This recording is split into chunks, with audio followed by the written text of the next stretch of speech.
sis, it's Christmas. You can cross me off of your wish list. Call Santa Claus and the missus. We gon' have the best Christmas that ever existed. Hey sis, it's Christmas. Come on over, bitch, you can't miss this.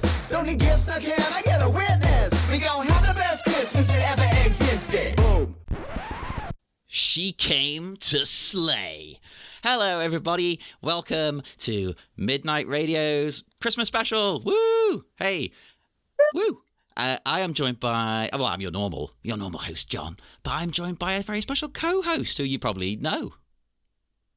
Hello, it's me, Kahla. Woo. Welcome back. It's. I was gonna say it's been a little while. I suppose it has, hasn't it? When was the last time? It was probably. Oh, what is time? Would it be a Rent episode, or would it be when we went to see Hedwig? Oh, yeah, of course. Yeah, well, that was a long time ago now, wasn't it? What's it, 6-7 months ago? Yes, yeah, of course. Our episode about real life Hedwig. Very exciting. Yeah, it came up on my like Facebook memories the other day when we went to go to that. It's ages and ages and ages and ages ago. No, but it's fresh in my mind. It feels like it was the other week. And then I was really upset when it was like, what did it say? Like 2 years ago or whatever the hell it was. I was like, what? No. Oh, no. Also, why no West End transfer? Right. We were convinced, and we were not the only ones. There was a lot of talk on the internet, and we were all like, it's going to win awards. Davina is perfect. Yep. It's bound to transfer because it's far too good to only be in Manchester and Leeds. Yeah, no offence to those two places. They're great, but you can't keep it. No, they're great. They're great, yeah. But I think we also did need it to go to London as well to give it more of a chance for lots of people to see it, like even more. Yeah. Stuff. Oh, Jesus. We're still devastated, as you can tell, listeners. Still crushed. It's Davina. Most of that just lives in our minds now. Yeah, you know? Davina is my real Hedwig now. No, I'm not going to go that far. You're great, though, Davina. Oh, no. She's up there. Top five. I mean, she has been on the show, so I can't say anything too mean about her. Oh, we love her. But we are actually not here today to talk about Hedwig. We're going to talk about a different movie. But first, I thought I'd explain, this is I'm putting out a Christmas special for the first time in a while. Yeah, and I'm going to call it a Christmas special. Initially, I was going to do the American thing of saying like a holiday special. But considering what we're talking about, it's got Christmas in the title. So I'm like, nah, I've got to call it a Christmas special again. We're sticking with that. But it's going to be like the beginning of a new era for the show. Because there's going to be one more episode of Hedwig coming, just to round out all the deleted scenes. And then I'm going to start releasing the Patreon, well, formerly Patreon episodes, talking about Rent. I'm going to release them on the feed. Yes. Behind the paywall. Yeah, it's coming out because unreleased. I couldn't. There was a long bit of turmoil behind the scenes, not with the show, with other things in my life. So I couldn't dedicate my time to doing that regularly. So I felt bad because I was like, well, I can't really promote it and stuff. So I'm like, no, hang on a minute. Wait for the right moment. Release them all for free so far and then carry on. We're going to finish off Rent and then we're going to go further into other things. Ooh, you'll have to wait and see. But Intriguing. But for Christmas this year, we are here to discuss a right bitch. The bitch who stole Christmas. Oh. And I'm hoping you know what this is, listeners. If you don't, I mean, go watch it. Because, okay, it's not the greatest movie ever, but it's fun. It is a 2021 Christmas comedy film featuring RuPaul and apparently 20 Drag Race contestants. 20. Wow. Now, I would have guessed half that. Oh, well, that's a fun game we can play in a minute. Try and name the ones that we can remember. We'll be like, who do we remember? Yeah. And this is going to be a bit like, the other bonus ones I've done. We're going to jump around, people. We're not going in order. And it's going to be full of spoilers left and right. But the synopsis reads, in the draggiest Christmas movie ever made, which that's not a phrase, a workaholic big city fashion journalist is sent to a Christmas-obsessed small town to dig up a story when she finds herself in the middle of cutthroat cutthroat housewives, a high-stakes winter ball competition, and a sinister plot that could destroy Christmas forever. It's written that way. I didn't just enunciate it that way. Forever. The drama. It's such drama. They have to write it like as RuPaul may say it. Actually, she would say it that way, and there'd have to be a lot of echo. Oh yeah, there'd be weird little sound effects in the background. That little rattle.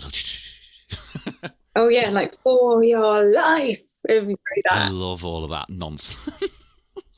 It's so ridiculous. My favourite thing on Drag Race, though, is Drag Race UK, right? The way RuPaul tries to do the American drama and the American, the way he goes so overboard with emotion and talking about, family and all this.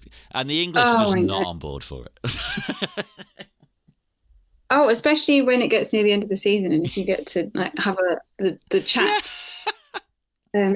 One-on-one chats and things, and in the flagship show, shall we call it, that's the bit where they're gonna cry. They're gonna cry. But yeah, not the UK. No, we don't do that. We're not entertaining that nonsense, Rue. Come on. Absolutely not. It's a very American thing to do. And then I got obsessed with her attempts to do a British accent. I will say British accent because there's not really any such thing, is there? The stereotypical one. Yeah, I think Rue thinks there is, and it's some sort of Cockney from the 50s. But it's like Dick Van Dyke. It's brilliant. Yes, it is, and I got really obsessed. I call it a literary hum. I got a literary hum of her saying, "You're right, babes." You're right, babes. Hey, at least it makes a change from trying to speak like the royal family or something. Yeah, true. But yeah, when she attempts to do English or British accents, it's brilliant. It's brilliant. Oh, but I feel like I should be offended, but I just love it. Yeah, I'm kind of in the middle. I can tolerate it. I can tolerate it. No, I've definitely seen people online be offended, and I'm like, no, it's just ridiculous. Yeah. I mean, I do stupid American accents, so it's all good. It's fine. Yeah, exactly. We're going, oh yeah, we'll do an American accent. Well, no, because it's regional. There's no such thing. It's the same for us, isn't it?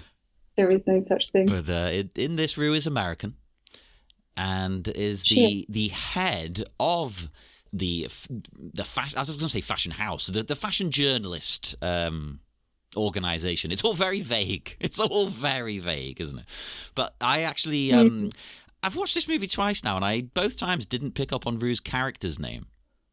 Because wait, coming to me, Hannah Contour. Yeah, that's it. Hannah Contour. Because spoilers, there's a plot point, isn't there, when Contour turns out to be an anagram of something else. Oh yeah, again, we're going to spoil it. Who cares? We're going to jump around. Yeah. But there's a whole twist with the surname and stuff like that and her history. But isn't that with the mayor? Like, as in, aren't they related? But the mayor's name is like Kunt. Yeah, yes, but she changed it from Yukut, I think, or something like that. Which is where Contour comes in. You see? That's it. You see what they did there? That's so clever. It's Genius. very clever. Genius. It's not just finding ways to slip in the word cunt. Not at all. No, it's just so we can say "kunt" loudly many times. That's another weird thing, actually. America are very, Americans really don't like saying that word. But RuPaul he doesn't care. I don't know. I think historically they didn't really use that word that much from the way I understand it. Well, because they find it very, it's the ultimate offence. Yeah, exactly. They wouldn't even say it. Whereas here, you call your friends. I think that's an English thing. Insult your friends. Term of affection. Yeah. Sweet as. People say that when they come here. They get a bit confused. Like people I've met from abroad, they're like, they think people are like rivals, and you explain like, oh no, they're best mates. It's fine. Don't worry, they're friends. Yeah. But I don't know, maybe the queer community in America are just like, nah, we're using it. Screw it. Yeah, maybe. Go for it, guys. Do it. Charisma, uniqueness, nerve, and talent. I do like the beginning of this as well. The way it's like, it's got Michelle doing like the Oh, Michelle yeah. Visage doing the typical Christmas introduction, very classic. Oh, yeah, she's the narrator. And she does pop in as well, doesn't she, on audio, narrating the Yeah, story. yeah, because it's Reminder. doing it in that very old-fashioned way of she is literally reading you the tale from an old book in Yeah, her house by her that was, fireplace with her glass of wine. yeah, it's definitely her house, and she's definitely in the mountains. That's Yeah, yeah, all true. absolutely. This isn't a set. No, If it was a house, she's actually, got. it's lovely. I know. Yeah, when can I move in? Yeah, no, it's all true. It's a documentary. Now, you almost immediately get a cameo as well. As soon as it goes into the actual tale she's reading, you see the city, which I'm assuming it's New York. Did they say it was New York? I assumed It looks so like it. because the magazine is kind of Vogue, isn't it? It's meant to be Vogue, I Yeah, yeah. think. Oh, here you go. Hang on, I've just clicked through. You see Radio City, that's New York, isn't it? And yeah, the magazine is Yes, called Gorge. Gorge. Gorge. Of That's course. a cool name for Okay. a magazine, like genuinely. Yeah, I feel like that should be a thing. Apart from print is dead, isn't it? As is discussed at Well, length. yeah, it So, really is, isn't it? it kind of There was a is. couple of years ago where I did subscribe to Dazed, formerly Dazed and Confused, I think, isn't it? Um, Just because I thought yes, it yeah. had a few amazing sort of outfits in every issue. But then after about 6 months, I was like, I've now got a gigantic pile of enormous magazines the size of a Bible. What am I going to do? I'm never going Mm, to look at them again. So I yeah. literally got rid of them last week. I was like, nah, look, let's stop this nonsense. Although, yeah, I'm not saying with that I agree that print is dead entirely, though, because I think, and you would appreciate this as a Mm. punk, I think like punk zines and little homemade things are still really cool and Yeah, interesting. they seem to be They're like, gathering pace again a little bit. If you go to gigs, people sometimes have zines for sale. yeah, exactly. Like, I'm a really big fan of Delilah Yeah, Bond. She will like draw and create her own feminist angry zines to sell at the awesome. gig. That's the kind of thing I think that maybe, maybe print isn't quite dead. That's quite fun. It's as a sort of creative outlet. And I think in this world of where you can't really make any money from streaming unless you're Lady Gaga or And Beyonce, they probably don't even it's a get way that that, much, but they will get as no, much as you maybe think. not. Yeah. But yeah, I think it's another avenue, isn't it? But yeah, maybe it's not quite dead. But yeah, I used to collect magazines as well. I had the stacks and then I thought, Yeah, why? because if you're like me, how often do you really go over them again? You No, you don't. They just don't. sit there because Yeah. they look nice to have, and it's just like if I'm gonna have something that just Yeah. sits there looking nice, at least get a book. You know, True. Yeah. books at least still have a place. I mean, I love digital ones. Don't get me wrong, but I haven't got I Mm. haven't got a iPad or anything to read them on anyway. But plus, books have a certain charm to them, like the way a vinyl record does. But magazines, I just feel like the whole nature of a magazine is it's kind of disposable by design, isn't it? Yes. Yeah. I did my one thing that I did do, I had Empire magazine, Mm, so like reading film reviews good and stuff, choice. and I subscribed. I had it delivered to my Oh house yeah, 5 years.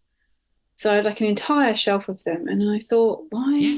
why do I have these? It's pointless. It really. That's why for magazines, So I digital stopped. ones, like I think they're better. Um, yeah, I could see that. Yeah, because when I think about the amount of time that I'm going to waste scrolling Instagram, I could easily sit and read a digital Yeah, magazine. and you're not creating waste, and you're not taking up space in your house for no reason for something you're going to just flick over once.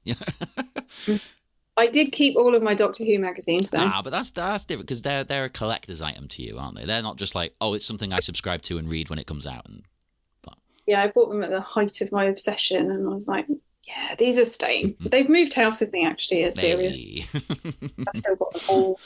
but you get a very very very early. Cameo here because in the credits they are called Gorge Intern, and I thought this was just calling them gorgeous. Wow.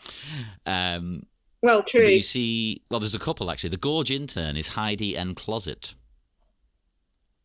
She is. Yeah, she popped up. because you see her very, very, very early on, which took me by surprise, actually. I was like, what? Ding! There's the first one, right? Because we don't count Rue and Michelle, so we've got to count 20. There's one. Maybe they're counting Michelle, though. Are I don't they? know. Maybe they will, because she's technically... Oh, no, because it says 20 contestants.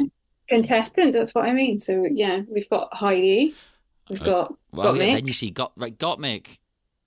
I remember the first time I watched this, I was staring at the screen going, who's that? I recognise them. Who is that?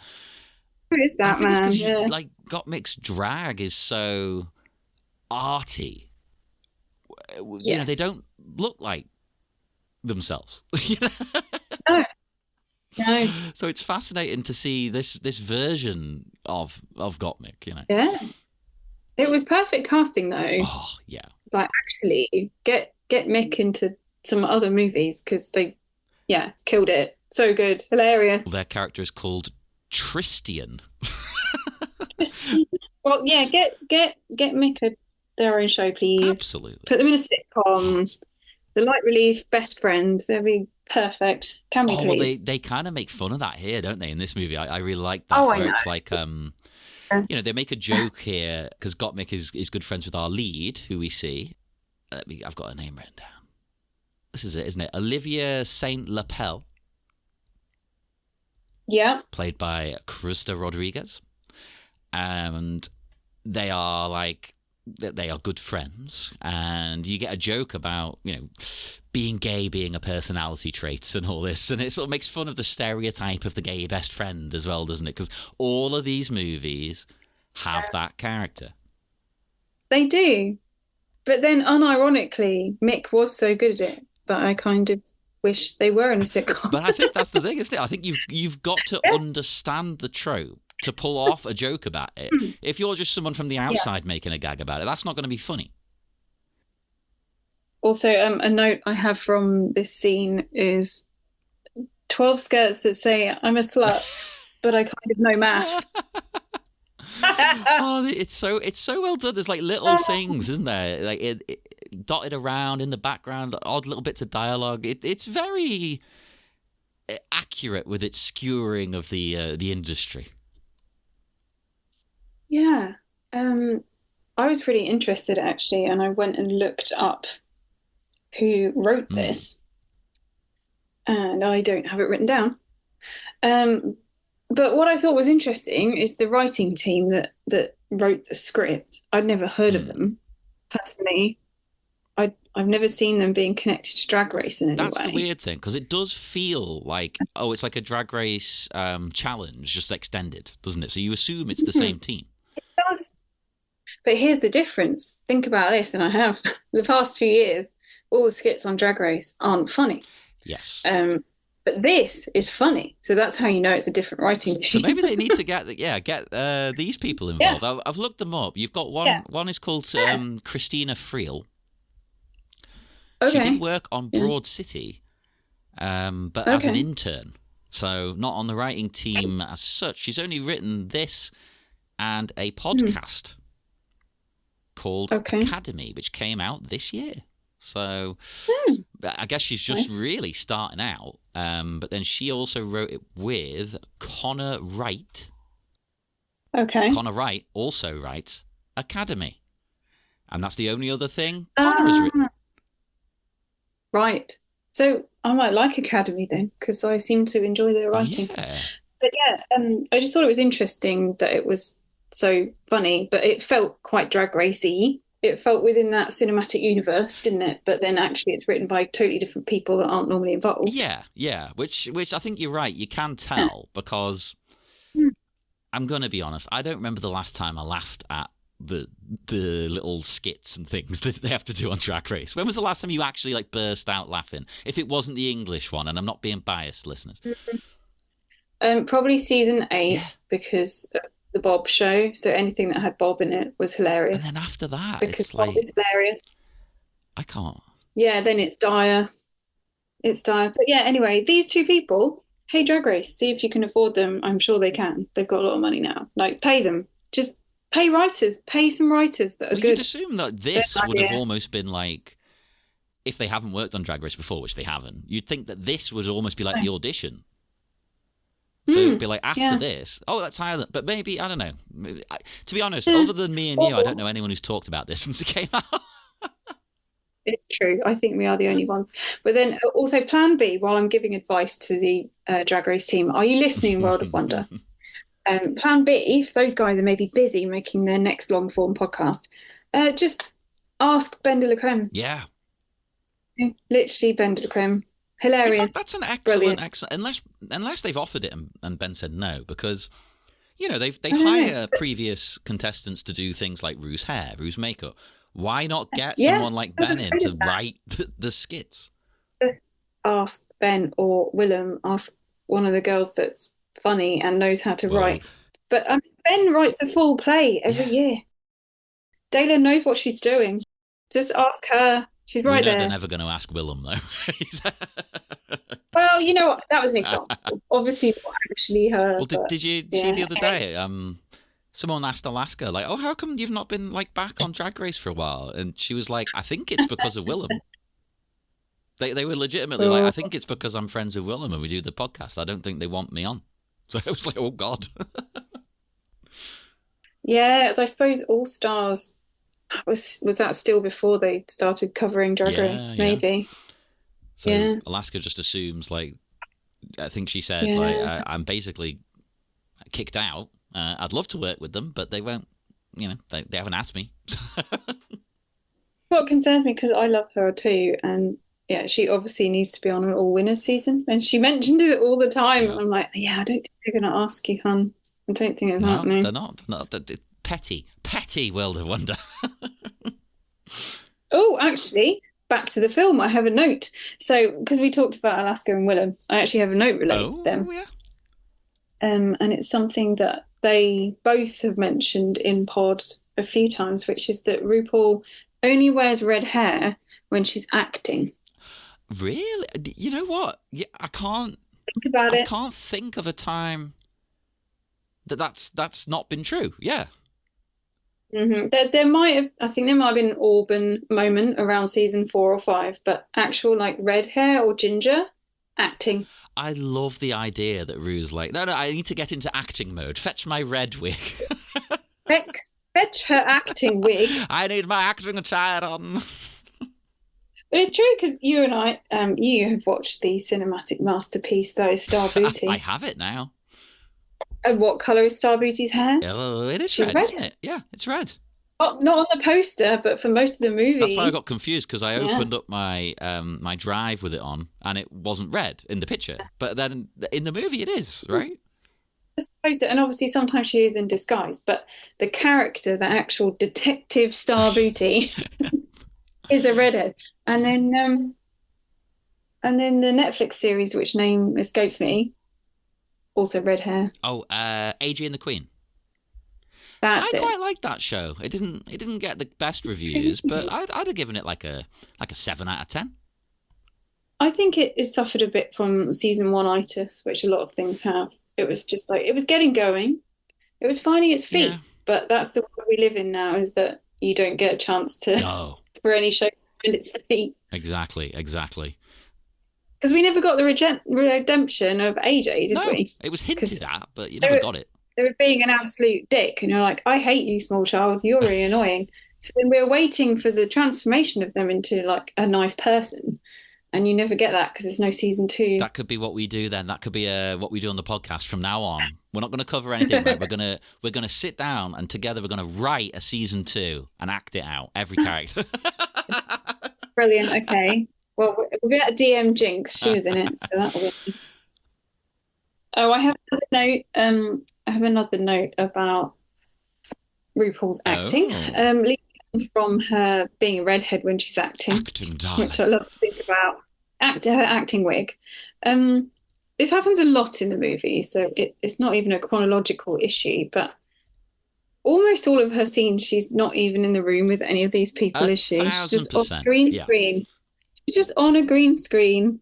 And it's a bit weird, because then there's a strange energy in the scene because that other person clearly isn't there. No, you're absolutely right. I don't think for 1 second Rue is in 99% of the scenes with the actors. Rue, even if it's not green screen, Rue is at the very least being filmed separately. Yeah. Yeah, I suppose she's not sharing her shot with anyone, is she? There's no two shots for No.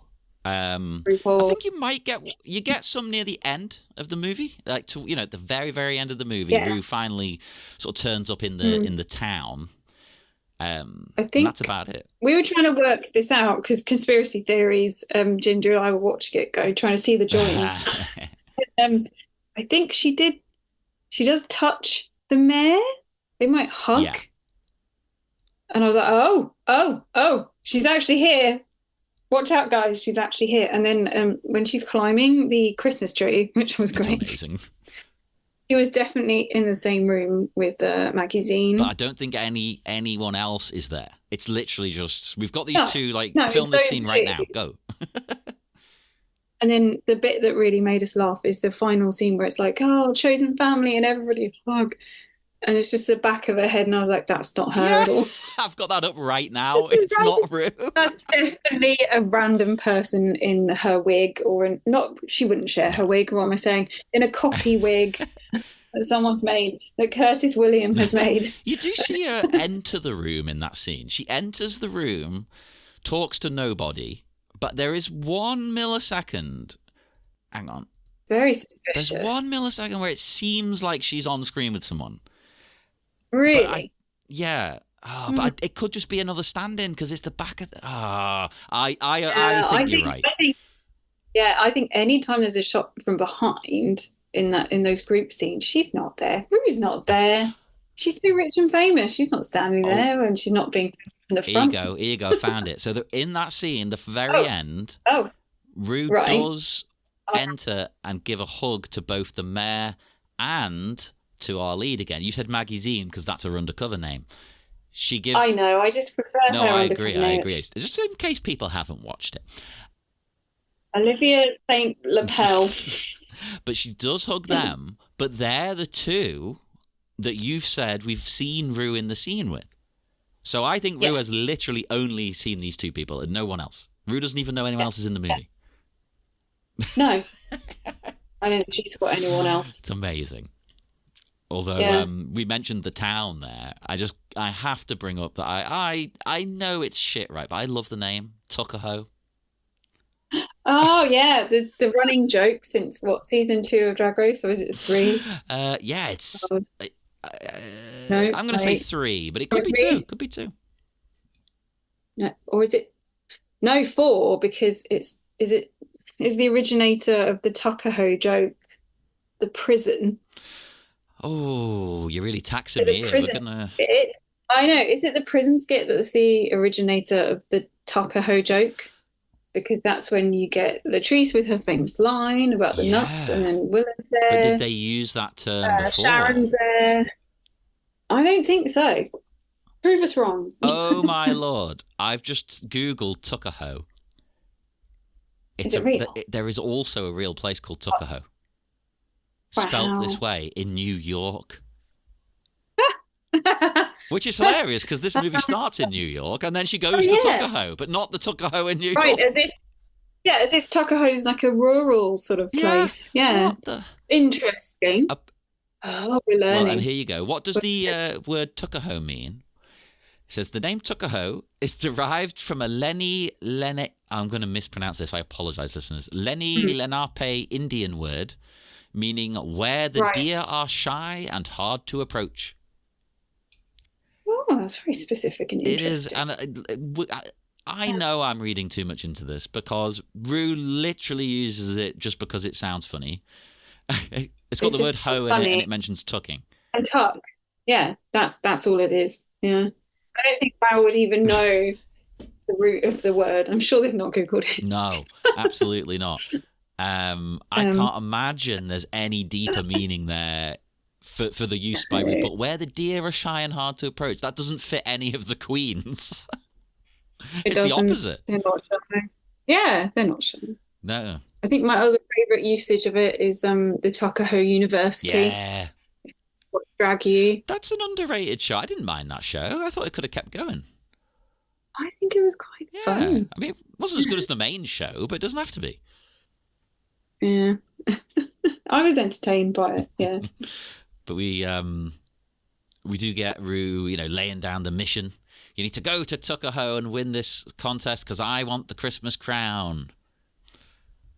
No, I've remembered it though. She does have a line when she's talking to Olivia, say her name properly, not Maggie. Well, she's about to become Maggie. Yeah, she had like a cover story. Rue says to her, "Oh, we can if we get that crown, we can sell it, and then we'll be able to run the magazine forever." That was it, or because something. print is dead. That was, yeah, because print is dead. Yeah, it's discussed. Even though that's like putting money into a business is failing. Yeah, well, but then it makes sense, doesn't it? Because we're doing this not chronologically. We know that she was lying about that anyway. She had her own reasons. Yeah, that's true. That's true. And I suppose, as soon to be Maggie, you probably wouldn't question your bot. You'd be like, "Oh, okay." Because yes. Does Rue say to steal it though, or just win the contest? I think, does she not even? I think she just says, "Get it." Yeah, that's nice and vague, isn't it? Do whatever you want to do. Do whatever you need to do. But when she does get to Tuckahoe, which is a cheesy Christmas town, the most cheesy Christmas town of all, and I'm here for it, we do get another cameo. We get Raven, not looking black. It's a valid criticism of Raven. I love Raven. I love Raven, but sometimes Raven's makeup can be a little bit questionable.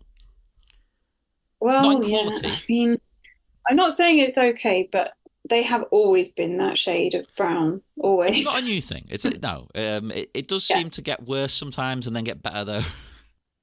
Yeah, just after they were on Drag Race, they sort of obviously took this decision. They found the challenging world of hip pads, embraced that, and then the next step was going really dark brown for some reason. Yeah, it's odd. That's just her way. It's just her way. And I do love Raven. I absolutely do. And the amazing queen, really funny, but maybe not that dark Raven. You can still have a deep tan, LA. That's very deep tan. But again, if you would assume if it was going to offend someone, it would probably offend RuPaul. And it doesn't seem to offend RuPaul. So I don't know. But it's not my place to say, I don't think Ru would even think of that. Maybe Ru's too, long gone up in their own world these days to not even notice. I think so. Yeah. But I love as well, now she's Maggie. She's undercover. Maggie, just slapped a wig on. Yeah. That's it. Yep. That's all it takes. Oh, that wig. That wig. I like it. I like the wig. I think I could maybe pull that off. Yeah, you probably look better in it than her. I think that's the problem. Oh, you're mean. No, it's got a red tinge. Is that a connection back to Rue? Oh, because she's acting. Oh yeah, there you go. Acting wigs have to be red. No, perhaps it's slightly questionable because that's the character. She wouldn't have an amazing wig. That's very true. That is very true. And of course, her boss, Hannah, that's just her hair, right? She's naturally pillar box red-headed. Yeah, of course. Obviously. Yeah. We actually did. This is the introduction to the town is where it really throws in a bunch of cameos of people who are going to keep coming back. Because you get Manila. Yay! Being amazing as always. Love Manila.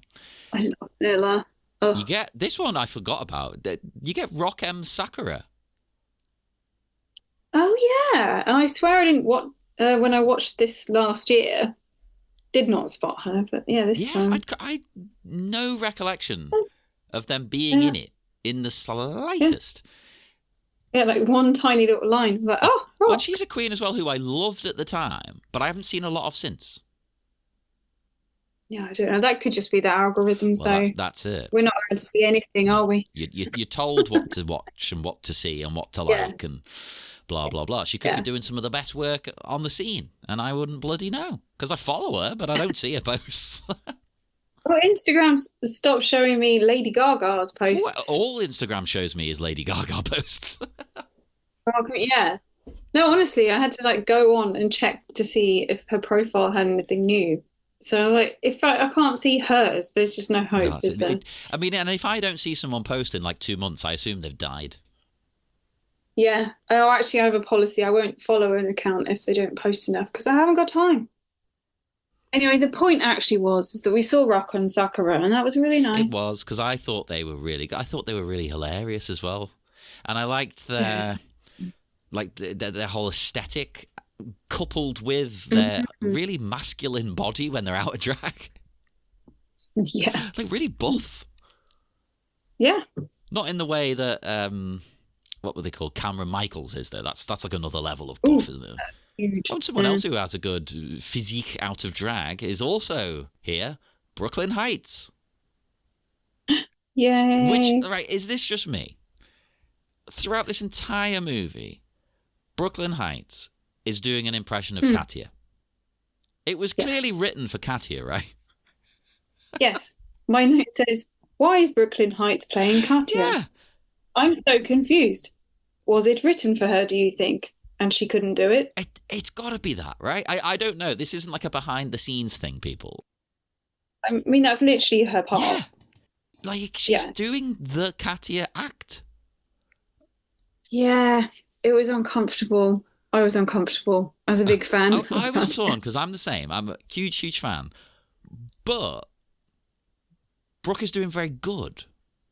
Oh no, yeah, she was smashing it. So it's like, oh, okay, I can't really criticize you because it's really well done, well acted. The jokes are landing with you just being like a messy whore,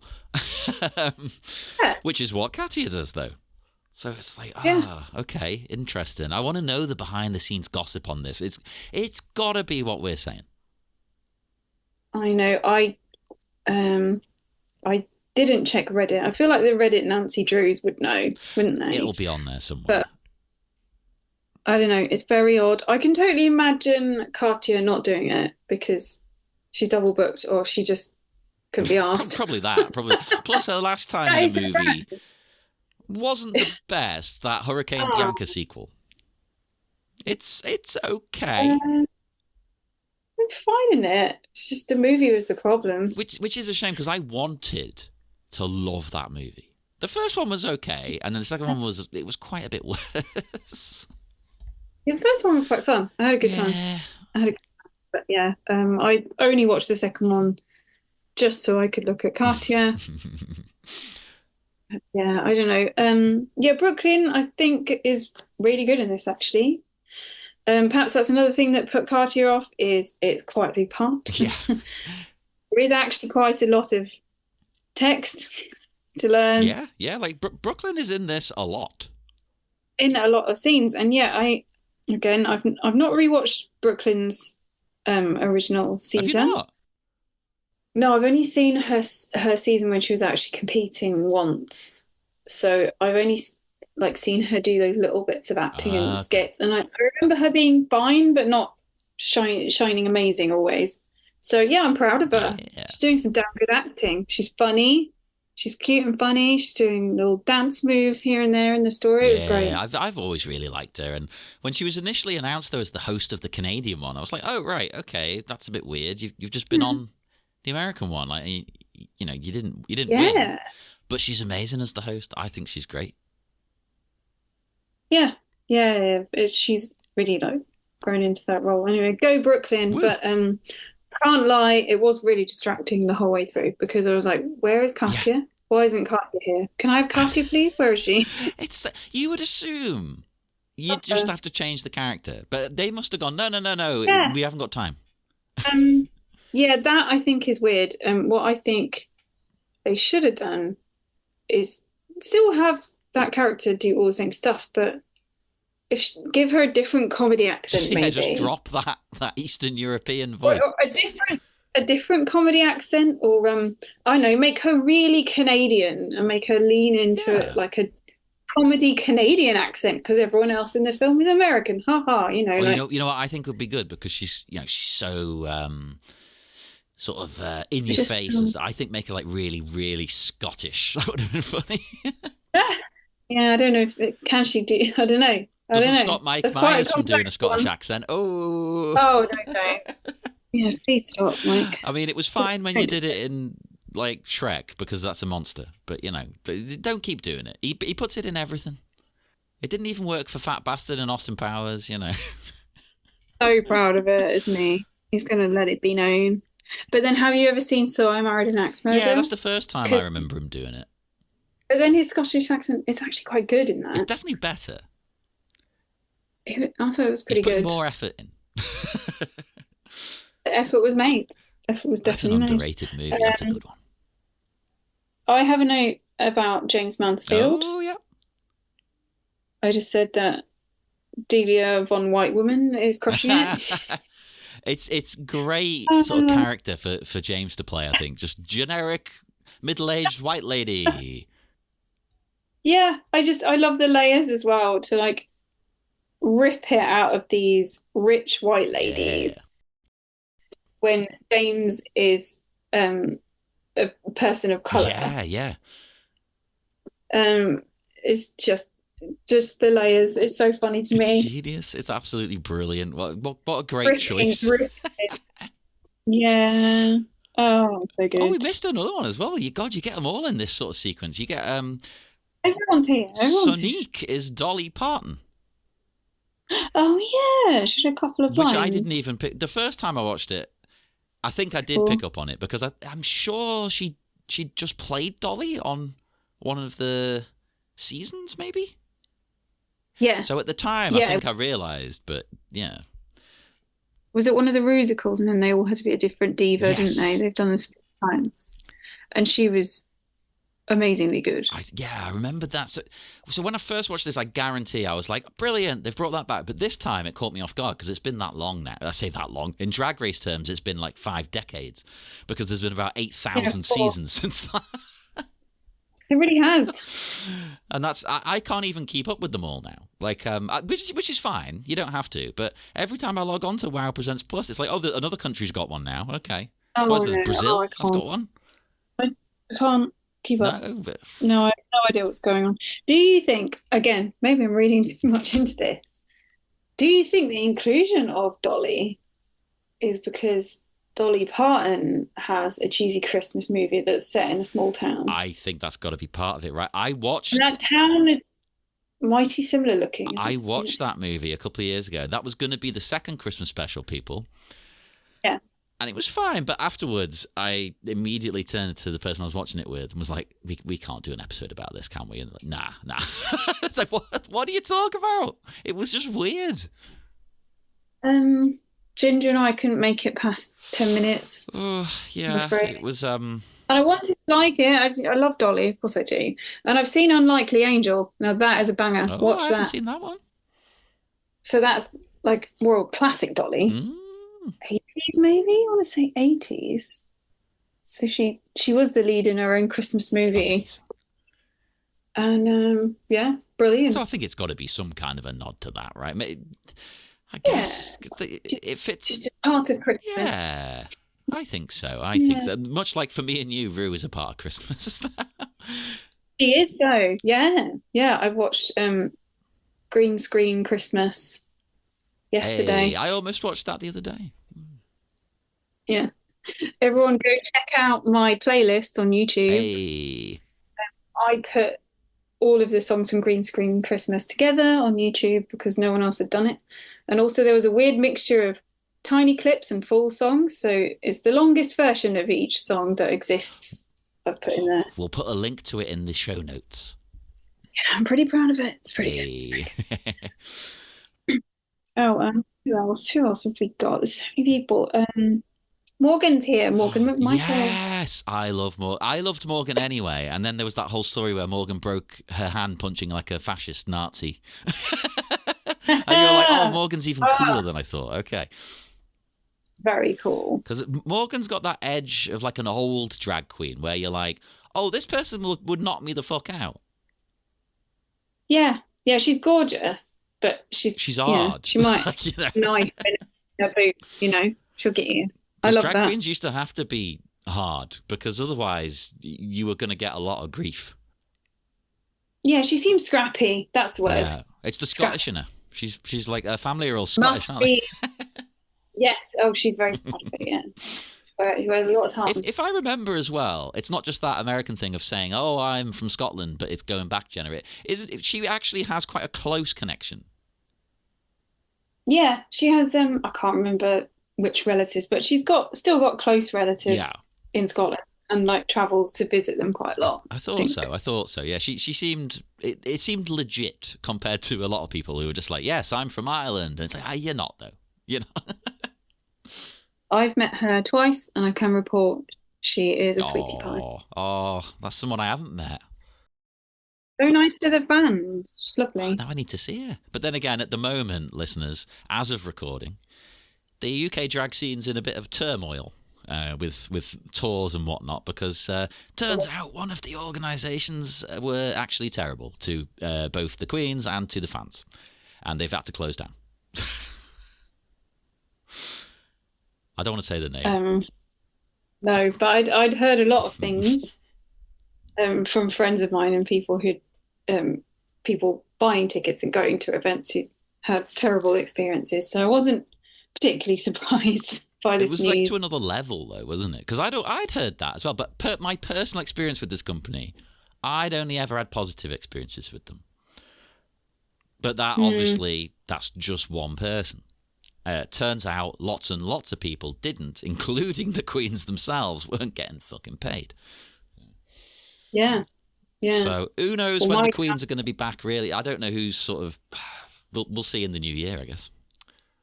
I had tickets to a show promoted by that Mm. company once, and the event got cancelled. And I had to harass the organizer guy Oh, I know. Yeah. for about 2 to 3 months, Ooh, and it was only like 30 quid. that's the principle though, more But than anything. bloody mindedness, I actually sent him an email in the end saying, I'm really tired of messaging you. I'm sure you're tired of reading these. Send me the money. If you do it, I'll stop. Yeah, lo and behold, he did. And I was like, oh, so it was that easy. Yeah. So that was a bit of a red flag for Hmm. me. And I thought, I don't think I'll be booking anything with those guys because they seem like trash. Well, it turns out you were right. Yeah, my And personal experience was not the norm. I'm really glad that you had a nice time because I heard a lot of awful Yeah, horror stories, including a friend of mine who was doing like those awful group meet and greets where you just have to sort of run at your favorite oh, person. I've done that before, but it wasn't with them. It was with a different company, and it was stressful. I didn't get to meet everyone. Very stressful. Yeah. Well, my friend was trying to meet Lady Bunny. You Yeah, know, when is Lady Bunny ever here? exactly. Yeah, Never. Never. Absolute legend. And it was so badly organized that they like stopped the queue and same. they didn't get anywhere near Bunny. See that happened to me. I had to sort of pick at a certain point, like, okay, well, I've already met that queen before, so I'm not going to go to them now. And I felt mean because it looks like I'm not interested in them. It's like, no, I am. Yes, but the queue for a door is around the goddamn corner, and I wanted to meet a door, so it was like, okay, It's weird. Yeah, it's really weird. I don't like those blob version meet and nah, greets where you just go in a bunch. But I think that is the norm for American really, ones. I've A lot of the time, sometimes they're all cute, but sometimes it would just be that blob and it's just a free for all. And no, no, I'm not into that. no, thank They you. do that a little No, bit thank when I go see wrestling, because I went to a queer wrestling you. show earlier in the year, and there was an Oh, official fun. meet and greet beforehand with, well, the team I was there for. They're called Bussy. It's Effie and his tag team partner Ali Catch. So those two are Bussy, and then they team up with Dark Sheik and they become Thrussy. So you had a meet and greet with Thrussy, but then everyone else you could have a meet and greet with like at the intermission. But that was literally just you've got to just go and grab them. Like, go to their merch stand, grab them, and then you feel like you've got to buy merch, of course, because you're at the merch stand. Going, can I have a photo? Yeah, Like, yeah, I'll have the T-shirt as well. it's high, can you? God, bye. Yeah, yeah. But it ended up being good, but it was like, again, you couldn't meet everyone. You had to choose. You had a very limited amount of time there to do it. So Mm, wrestling, you need to learn from a proper drag meet and greet. yeah. Also, as like, I think you're a bit the same. Me as a hardcore nerd, I've been going to like nerd stuff events and conventions to meet people from Buffy or X-Files and things like that, and Yeah, Doctor Who since the early 2000s. And that's how you do things, guys. You just, yeah. form an orderly queue, we can work it out. Or if it's too busy, you get a little ticket like you're at the deli Yes. and you come back later. It's not that But that's difficult. very English Really of us not. to say, though, isn't it? We love queuing. Oh yeah, but, just sort it out, just arrange it. It's not that hard. It's not that hard. Seen it done. It's doable. You can meet the people even if they're really popular. Yeah. You just have to have a system. And it'll be easier for everybody. Oh, I got someone else. Did you see Mayhem Miller as well? Oh, no, I don't think I've written that down. Well, no, I'm jumping ahead because we're not doing No, chronological, are we? but I don't think I've actually written. Have I written? Right near the end, Oh, yes. there is like a sequence where they bus, and Mayhem Miller is the bus driver, and then Oh my God, I didn't even notice. I had to take a moment and laugh because I was like, she's in an actual bus driver wig. Yeah. She's driving, she's driving the wig in, yeah, she's in the bus with the tiny wig, and I was like, the levels, I love this. That's the kind of thing I love in these. As a literal bus driver wig. It's the levels, as you say. It's for the fans who've been tuning in non-stop and know all the stupid little jokes in Drag Race. Yeah, yeah. Oh, so good. That is amazing. That is amazing. But then I do like the cheesiness of, she immediately meets this love interest in the town. Well, you know he's going to be the love interest. And I love the way instantly, no matter what, he has to whip his top off all the time. Like he will be shirtless at the drop of a hat, and that's the gag. Like, because they always do that in these movies, and it's always like, oh my God, you know. And it does make a change to objectify a man in this way, which I suppose Drag Race does with the pit crew. Normally, I would find something like that really tedious, but when you look at it through that lens of, well, they're just doing what a lot of things do to women, you're like, oh, okay, well, that's kind of funny then. You flipped it. Yeah, I love that. The next level of the trope of, oh, we bumped into someone. Oh no, the coffee. Oh dear. Oh no. Oh dear, there goes his shirt. It was any excuse to get. To be fair, if I looked like that, I'd probably take my top off. Sadly, I don't. I love that no matter what he's wearing, he's ready as well. Like they're all those tearaway poppers. Yeah. I think clothes should just be like that anyway, I like it when you see our lead go to the hotel. She's moving into the hotel, and you get Ginger Minge in a Christmas neck brace. It's amazing. It's just a neck brace with Christmas lights on it. The cheesiest, cheapest, most plastic Christmas lights you've ever seen as well. Yeah. Oh, Ginger's so good in this film. Well, she's another one though. She's built for something like this, like a Ben de la Creme or someone. Get Ginger involved in writing the sketches. Yeah, she's funny. Yeah, there are funny girls are available. They are. They're around. They'll write you a script. Bring them up. I mean, for all we know, though, to be fair, maybe a lot of stuff like Ginger does, maybe it's improvised. I'd have to see the physical script to know. She was such an actress on her original season, though, isn't she? That it makes sense to have her in a big role in this. Yeah, exactly. And it's so cool, like this bit where she's trying to be undercover, and Ginger's getting the details, and she comes up with a cover story for why she's in the town. I'm a jaw nail ist. Jaw nail. It's great. And Ginger falls for it, like, oh, journals. You write journals. Great, yeah. It's amazing. Yeah, that's a great idea. That if you're a journalist, it means that you make journals. Of course. Naturally, right? What else would it be? What else could it be? We need that. But there's yet, after the hotel thing as well, there's yet another cameo, which absolutely threw me off. It's when you see James Mansfield and all the bitchy women. Her husband. Her husband is Pork Chop. Hey, Pork Chop! Hey, girl! Yay! And Unless you knew Porkchop in and out from randomly appearing on the show all the time, you would never ever guess who this is. Yeah, well, there's an entire documentary about the pageant scene from the early 2000s, and Porkchop is one of the main people in the documentary. This predates her on Drag Race by quite a bit, I think, I'm saying. And they're out of drag quite a lot. So I would know immediately. I'd be like, oh, yeah. That's nuts. Oh, I need to see this. How have I not seen this? Okay. Oh, I'm afraid I don't know what it's called. I'll find it. Maybe it might even just be called Pageant. In fact, you know what? I'll find it right now. It's wild. I think Alyssa Edwards is in it. Pageant as well. Yep. In 2008, he appeared in the documentary Pageant with Alyssa Edwards and other queens detailing their experience on Miss Gay America. Come on, my brain. There you go. Prior to Drag Race. And before that was in another documentary called Trantasia. Wow, okay, that didn't age well. Yeah, well, it does say, which documented the undergoing of the world's most beautiful transsexual contest. Parker was scouted for the competition and competed despite the fact she is not transsexual. Hey, I don't think they cared back then. It's like, oh, you're a man wearing a dress. Okay, you're trans. You're in.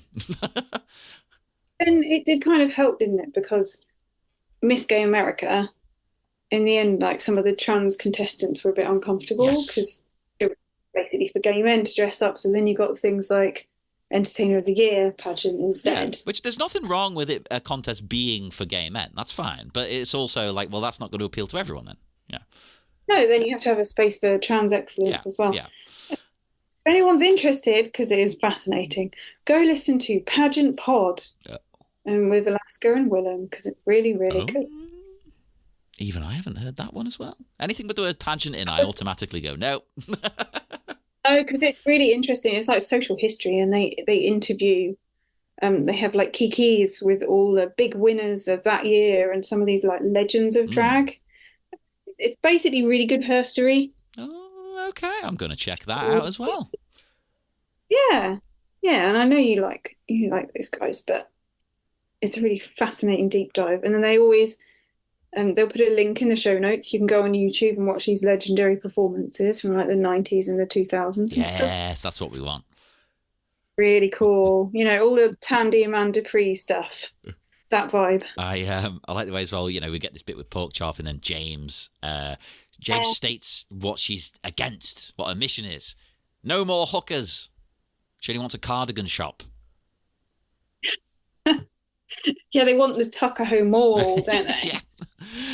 You know what, though? Yeah.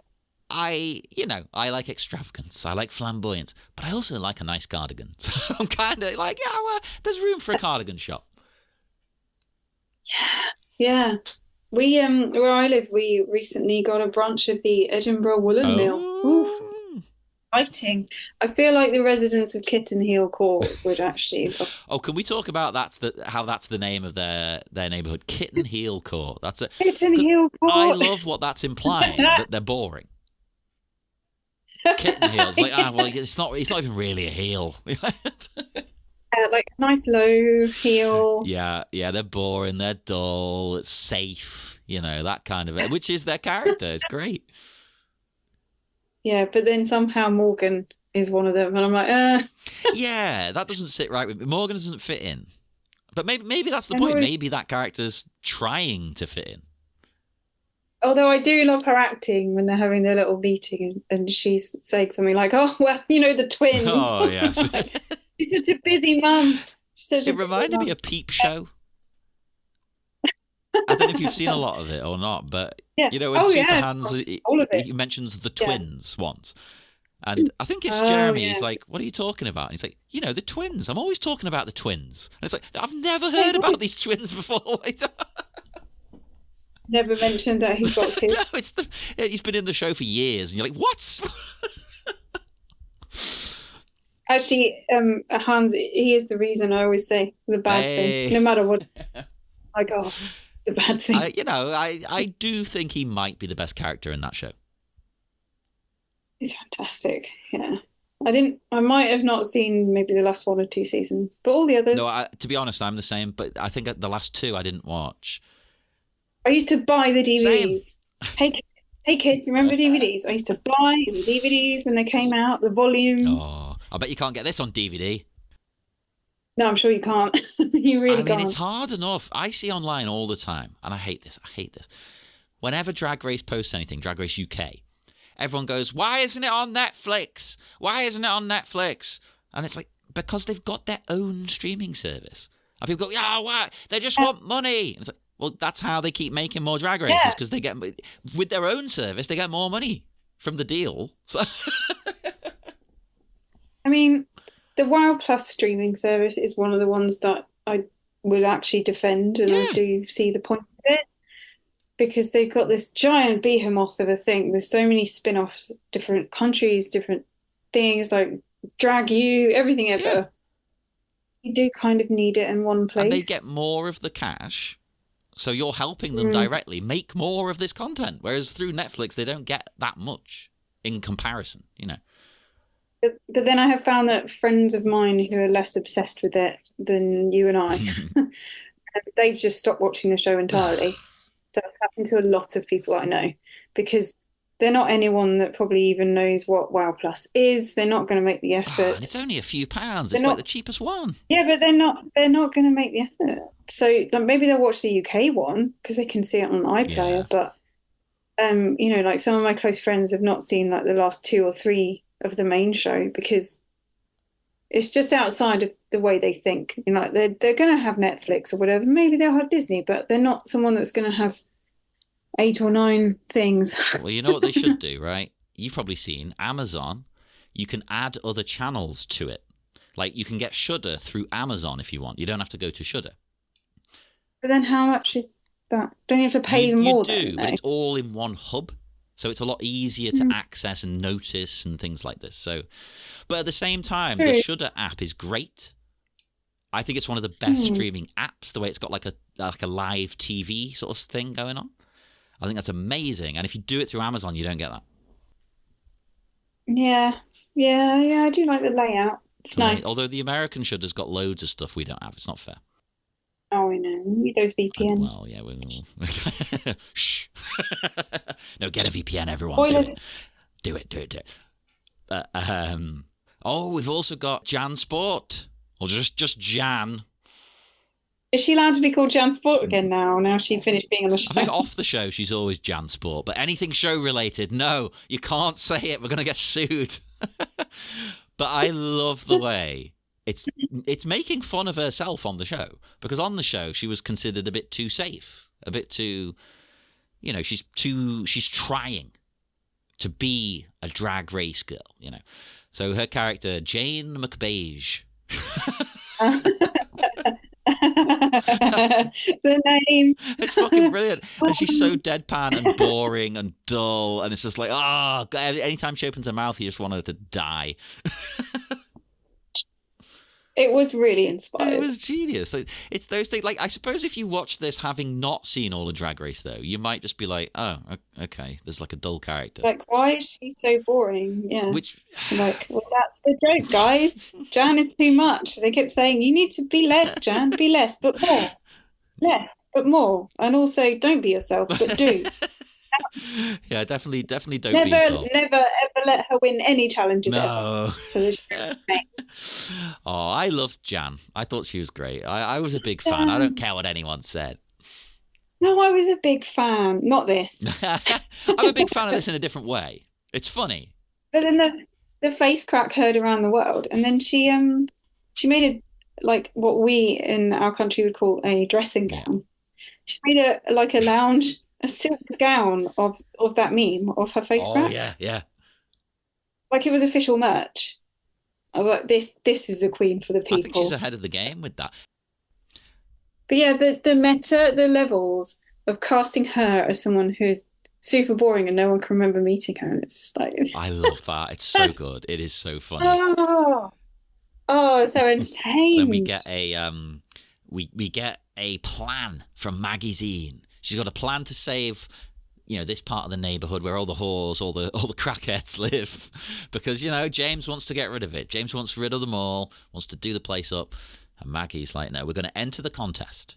Then everyone will see that this neighborhood's the best. You're all great. You're all. I actually think that's not.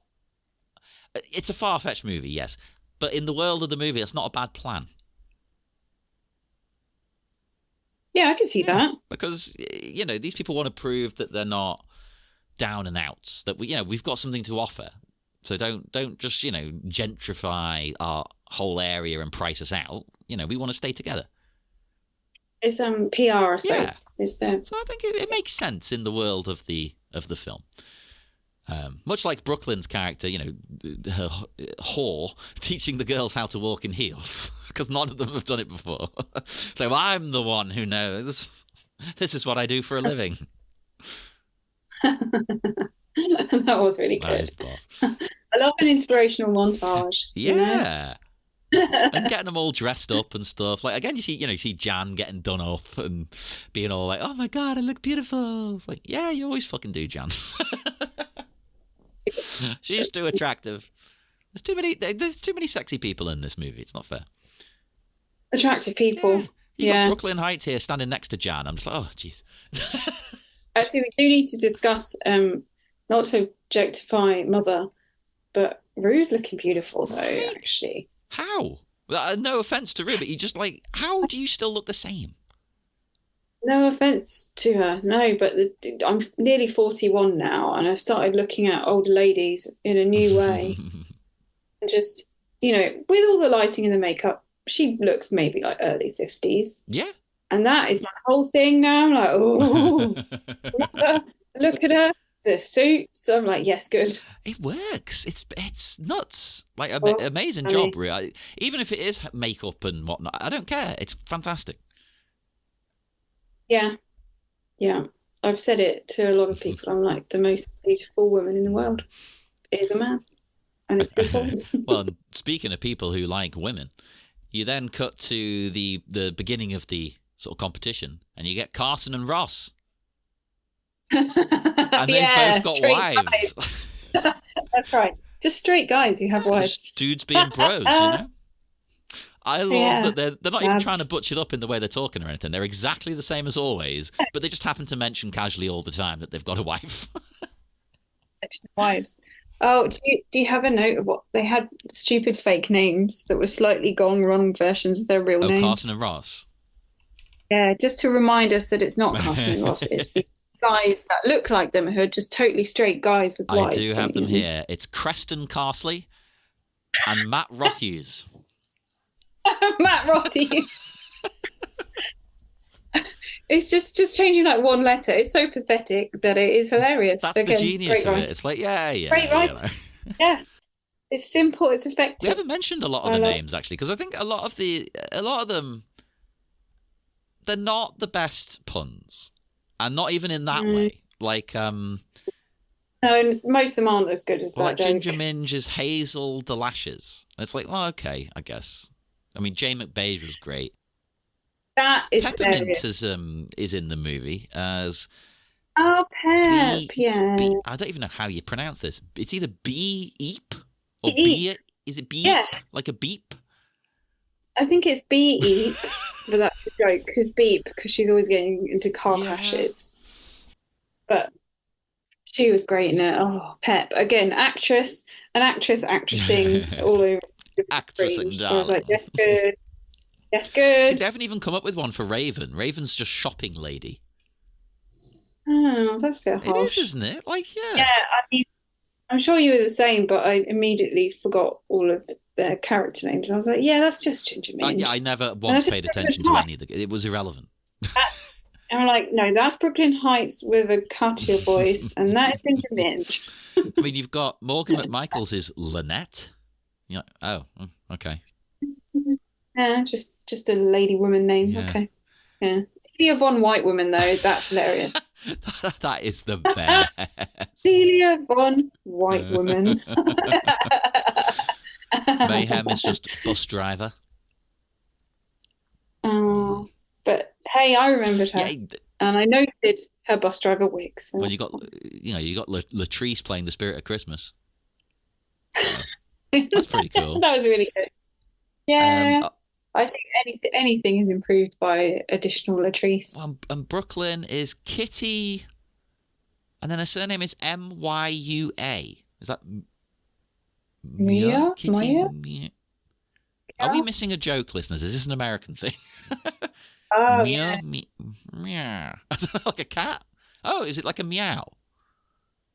Oh, is it like Kitty Meow? Yeah, maybe A joke meow. about ketamine Yeah, it could be that. that we're missing, Because let's be honest, like I maybe. have a cat. Cats don't go meow. That's not the sound that comes out of them. So this is a bit closer to Yeah. the noise they actually make. Right. Because like my cat Drusilla, she sounds. It's more like meow. Okay. It's like So you need, meow. Meow. right, you need to record her and then drop that in post. Also, dare I say, Drusilla is the greatest name for a cat. It really is, It though. is, right? I can be big-headed about it. It's fine. It's really good. Strong name. I love as well. It's going back to Carson. Actually, he notices. He's trying to be all super straight, but he notices the shoes, and he's like, "Oh, they're very nice shoes." It's like, okay, straight men don't notice shoes. But then he should have said, "Oh, my wife would love Oh, that those." would have been great. Oh, That should have been the way to deal with that'd be it, right? amazing. Yeah, my wife has a pair just like that. Oh yeah, yeah. Oh, even better. Yeah, that should have Like, put I that. know it's a stereotype. I'm sure there are some straight men who would. But, most straight men, they don't notice shoes. No. No. There's something going on with this character. I can't quite put my finger on it. Oh, I have a note about the competition, jumping around a bit. Do it. Tit and Heel Court, which we did discuss, was an amazing thing. Incredible. One of their pieces that they do, they have a line which is, "The snow is white, and so am I." Oh, that's so... That was a Oh, genuine sort of laugh moment for me. oh, it's so good. It's You know so what? good. Actually, this time I think I laughed more than the first time I watched it because I knew what I was going into. There's Yeah. What's Kitten Heel Court? Surprise, surprise! They win the first sort of round here. Because they win They every always year. fucking win. Just after that, they're having a drink, and it's cream and sugar. And I think it's Katya. Katya. Yeah, I if think only. I actually didn't write down who said it. Oh, is it? Is it Brooklyn Heights' character? Someone says, "Oat milk, please, or else I'll shit my pants." Oh, no, I think that was our girl Is Maggie it Maggie Z. Z? I didn't write down who it Think was, so. but I There's a lot of discussion of coffee, isn't I there? genuinely almost died laughing. I had to pause the oat milk, please, or else I'll shit my pants. I think it was Maggie. I could be wrong, but I think Magazine says it to the hot guy who keeps taking his shirt off. Well, they do both Because like then coffee. it's extra funny. It's extra funny because they're flirting and they're talking about going for coffee. Do you want to go for coffee? And he's taking his shirt off. But then she says that, and you're like, oh, okay, record scratch. It was He might brilliant. be into that. I don't know. Each to their own. Maybe that's his thing. But I liked her sort of bleh, just like saying things in front of him. It's amazing, and it's also very accurate because she's, maybe she's got IBS, and dairy products aren't the best for if you haven't got a strong stomach. They're not good. They're not good for digestion. Problem. I pretty much only have oat milk. I wonder what would happen if I suddenly switched to having loads of milk. Never find out. Yeah, I don't. I'll shit my pants. There's also a bit I kind of like. I always forget about Americans. They mention in one of the songs they're doing at the contest, Christmas cookies, and I always find it kind of funny because, like, I don't know, you don't. That's not a thing here. Christmas cookies. No. Cookies aren't Not Christmassy. Like here we have a thing called a mince pie, listeners, which isn't what it sounds like. It's a fruit pie. Yeah, there's no beef in it, actually. No, and despite being a history graduate, I actually don't know the reason why it's called a mince pie. Did it used to have mint? I have no idea. I don't imagine so. But they call the fruit in it mincemeat. Yeah, mincemeat. Yeah. Weird. It's like fruity and spiced and got alcohol and thing. And that's a Christmas. That's what you eat at Christmas. That's what you give Santa Claus. You give him alcohol and you give him mince pies. That's why Santa's got rosy cheeks and a red nose. It's because he's drunk. I don't know why Americans give him milk. He's not having milk and cookies. Not in this country. He's having some sort of liquor. Yeah, maybe that's why by the time he gets to America, he's like, I can't have any more brandy. I'm sorry. I have a really strong memory. You're probably the same. Every time we watched like American Christmas movies, which most of them are, I'd be so confused as a kid. Like, what? Why are you leaving him milk? What is he? What's he doing milk? They're wrong. Because we'd always leave out. It'd either be brandy or whiskey. Conveniently, what my dad liked. Oh, weirdly enough. Yes. Strange that, isn't it? They have the same taste. That is really weird. But they're the traditional option. Is brandy, I would say, probably is more. I'd say that's probably number one.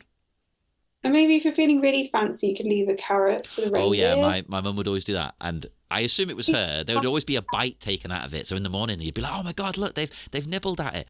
That's so good. Oh yeah, I love it. That's the only reason to have kids, isn't it? To not annoy them, but to lie to them. Not enough of a reason, I find. I mean, I don't really want them, but if I'm going to have one, at least I can spend, a lot of time lying to them and having fun with it. Yeah, I got to a point in life where I realised it's not worth having a child just to force them to watch Labyrinth all the time. I can just do that on my own. No one's stopping you. Yeah. You know what? There isn't a Labyrinth minute. There needs to be a Labyrinth minute. Oh. Oh no! Don't tempt me. Actually, no. I'm so in. It's my favorite. It's my favorite film of all time. No irony. That's an interesting choice. I like it a lot, but best ever. I think it's the Bowie of it all. That helps. My favorite. I have him tattooed on my leg. So. Yay! My guy. Right. I have a note about RuPaul's acting. I just love her acting all the way through this. So yes, she's on green screen, but she's trying to get her next Emmy. Yeah. Giving every expression. I love it so much. She is given some efforts, which makes a change lately. It really was. And it made me realise that I kind of miss Ru being involved in the skits on Drag Race. I was like, is that where some of the magic has gone? Oh, you're right. I hadn't even noticed. But yeah, Ru did used to get more involved and be part of it and playing characters and things. Ru was in them, and I'm trying to work it out. But like main show, I think season 7 maybe is when Ru was in a skit. Don't know if there's been any since. There's definitely been a skit with Pearl was there. Oh God. With that season.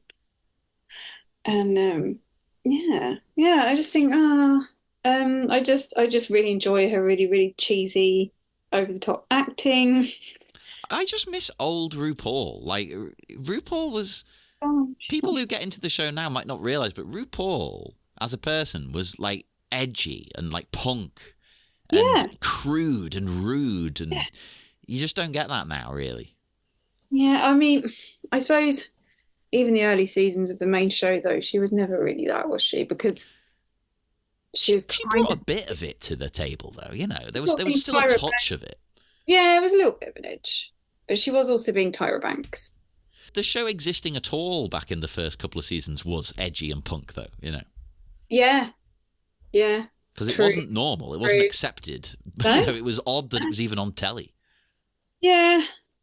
That in itself was punk. There's another bit that made me laugh out loud that's punk as fuck. There's a line, "Our assholes aren't bleached. Ours are the colour of shit." That's our girls. That's our heroes. Realness. They don't do that. I like that. Not just a natural colour. No, the colour of shit. Okay. See, that's a bit of an old school RuPaul gag. It's dirty, right? Yeah. Oh God, yeah. Well, Star Booty, filth. Oh, Star Booty minute coming soon. Star Booty, that is RuPaul's effort at a John Waters movie. Yes. If we do a Star Booty minute, there'll be about 6 weeks in a row of just talking about dicks. Yeah, there's a lot of dicks, but I feel like that is Rue and Michael Wees. That's their homage. They wish they were John Waters, but they're not. Sorry. Oh, They just weren't John Waters. no, Tuckahoe do end up winning a part of the competition next. Well and done. I'm just sort of flicking through here. I mean, we're not going to go over everything, but you do get another great trope after they've won and they're celebrating and stuff. You get a talking to a love interest again, who he hasn't even got a proper name. I know we haven't really touched on his name, but he hasn't even really got a proper name when you look at the credits. Hasn't he? I was just been thinking of him as hot guy. Yeah, he's like Big Russ. Big Russ. Okay. It turns out, much like in all of these movies, he has a tragic backstory. Oh no. She almost doesn't want to know. I love it when they do this in films. There's always a tragedy. They even do it in Gremlins with the woman. She's got this awful tale about how she hates Christmas. So when we watch that every year, I watch it on DVD. Remember DVDs, kids? And I will skip through that scene. I don't need to know about your dead dad up the chimney. I love it. I don't need to know that bit. I know it. I've seen it. I'm moving on. I love it. I find it hilarious. It's not the vibe. It's not the vibe of the whole rest of the movie. You're like, That's why I like it though, because it's so incredibly dark. It's like, whoa, what the fuck? It's a very strange tonal shift. But yeah, you're right. The clock tower thing, I immediately thought of that one scene in Gremlins, and I was like, oh yeah, we love a sort of awkward tonal shift in a Christmas movie. Great. You've got to have it, right? You throw it in there, and they're nailing it. It's perfect. Oh, I don't need that in Gremlins. I don't need that in my nice Christmas movie about fun aliens. Isn't it around that time she also says she's from the Gobi Desert? Yeah. Because he actually says, what's a girl from the Gobi Desert doing in a town like this? Gobi Desert, yeah. I can't remember why she said Gobi Desert. Why'd she make that up? I think she's just trying to come up with things on the fly, and she's not good at it, basically. Really, really bad at lying. But that graphic backstory as well, it's like his ex-wife died by getting her head popped open by the clock tower gears. Jesus Christ. But then, no, was it even ex? Weren't they just married and she died tragically and that's it? Yeah. It's just a widow, isn't he? Yeah. Well, yeah, they are always like widowers in these movies, but at the same time, it's weird because that's not sexy. That's more like sad, and I pity him. Yeah, I don't. It doesn't seem particularly hot. You're not going like, ooh, a widower. That was funny though. Like her skeleton's still in there or something. They never got the body out, and I think every time it chimes, he thinks of her because I think her body's still in there or something. Oh my God! I swear that's what he said. I didn't write it down. I think you should hear bones rattling when the bell goes. Yeah, it was good. Oh, that would be amazing! Holy shit! The plot kind of just goes from there. You know, they're trying to win the contest, blah blah blah. People will have watched this. We're not going through all the plot, but you do find out, of course, the mayor has a sister. Who could it be? They've gone missing. Yeah. It's RuPaul. It's RuPaul. RuPaul, is it? To this day, I still say RuPaul quite a lot. I think people assume I'm saying it wrong. It's like, no, you don't get it. Oh no. And I will just go citrus out of nowhere. Finn. But you see, there's a bit I love as well. There's a bit I absolutely love. There's a Christmas tree. I want to do this, right? There's a Christmas tree in this where the ornaments are those red cups Americans have and condoms. Instead of baubles or anything. Yeah, the most depressing Christmas tree you've ever seen, but I did also love it. Yeah, it's amazing.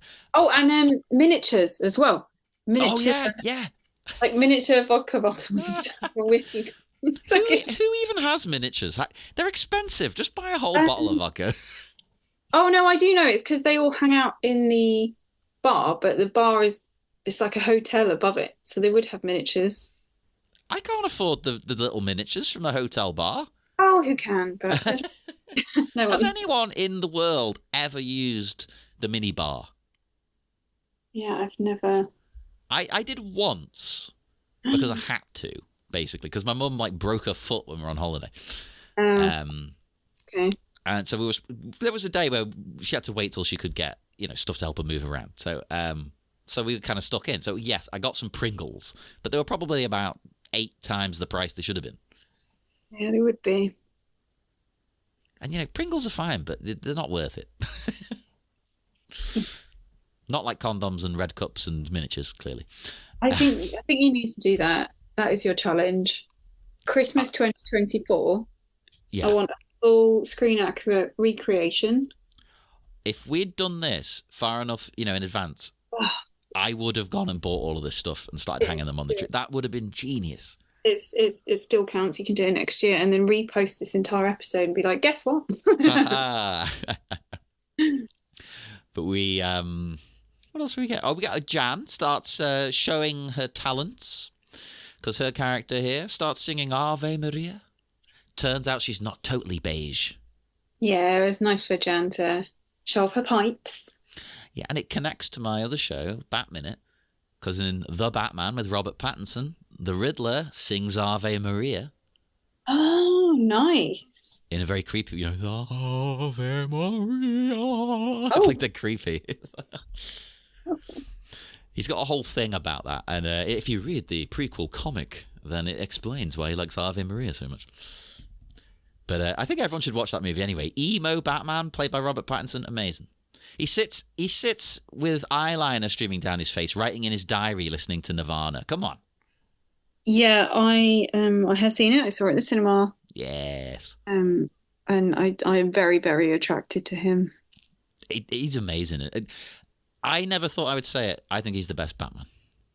Oh, that's strong. I think he's the best at it. It's the closest to the comic, that one. Does anyone call him Battinson, or is that just me? No, they do. On our show, we call him both Battinson and Arbats. Because everyone used to call him Arpats, obviously. I used to say Arpats all the time. People go, "What? Who?" I'm like, no, don't you get with it? J-Lo, Arpats, get with it. You're not cool. You're not hip if you don't say. I don't know. Yeah, maybe he's my favorite Batman, but yeah, I did. He was extremely hot. I do want to rewatch it, if only to just objectify him in his head eyeliner. He looks amazing. He really does.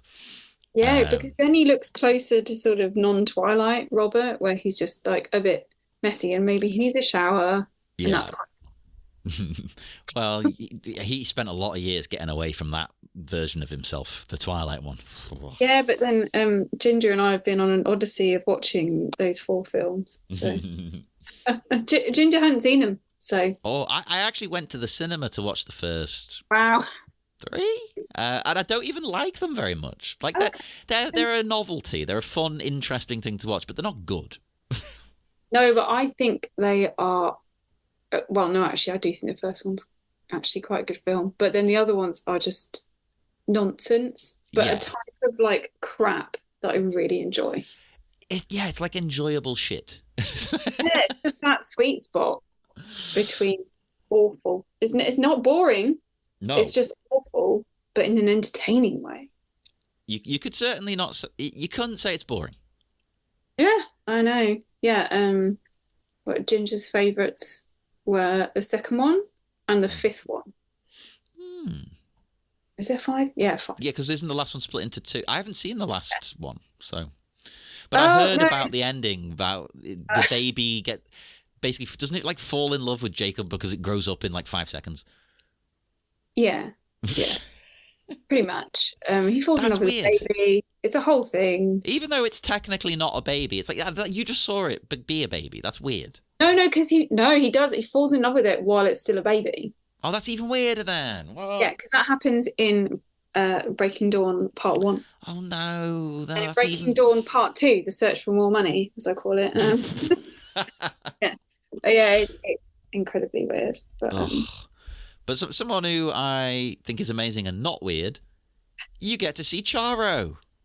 Yay! Charo is weird, let's be honest, but in the best way. Yeah, Feliz Navidad. She's here.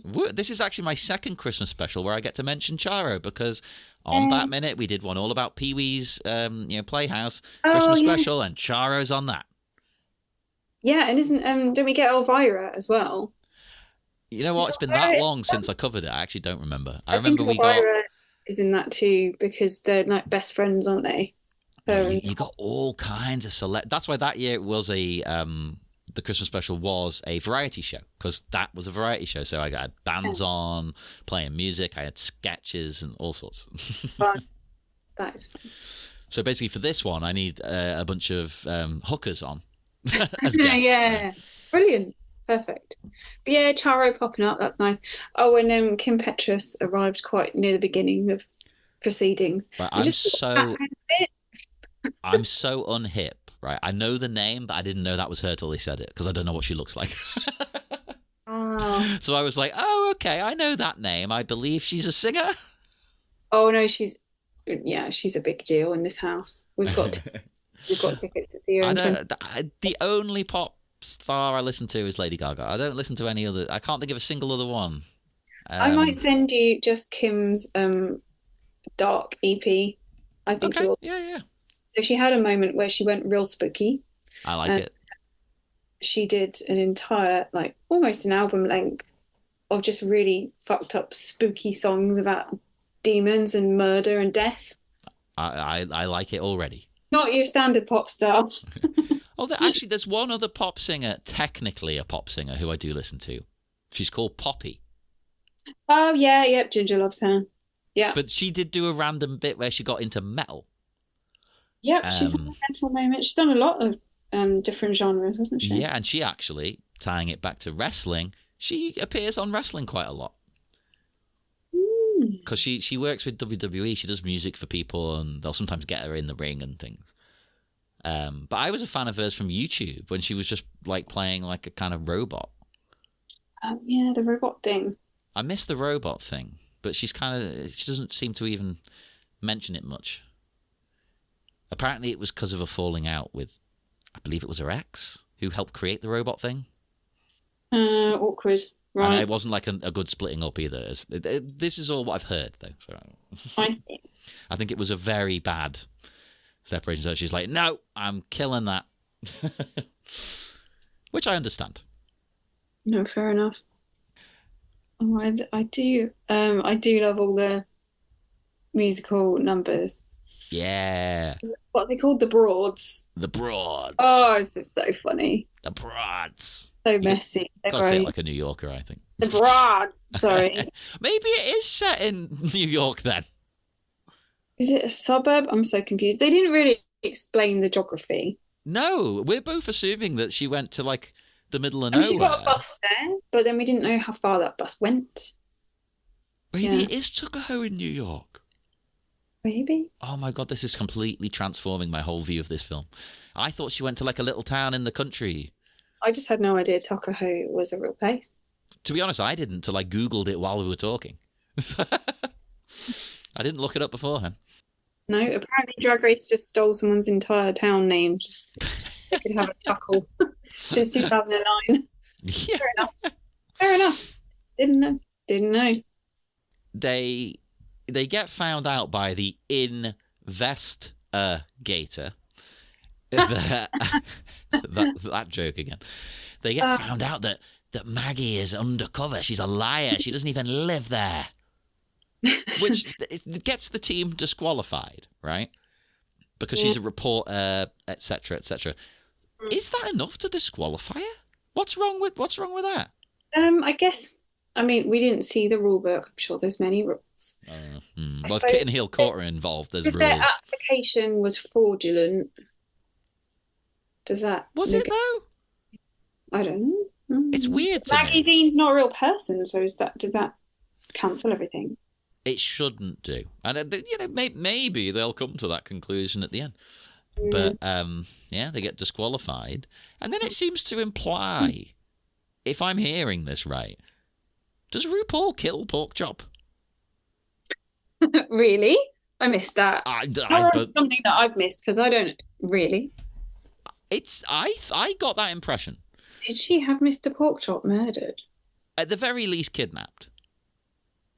Right. Oh, I don't think it was murder. I think wasn't it more?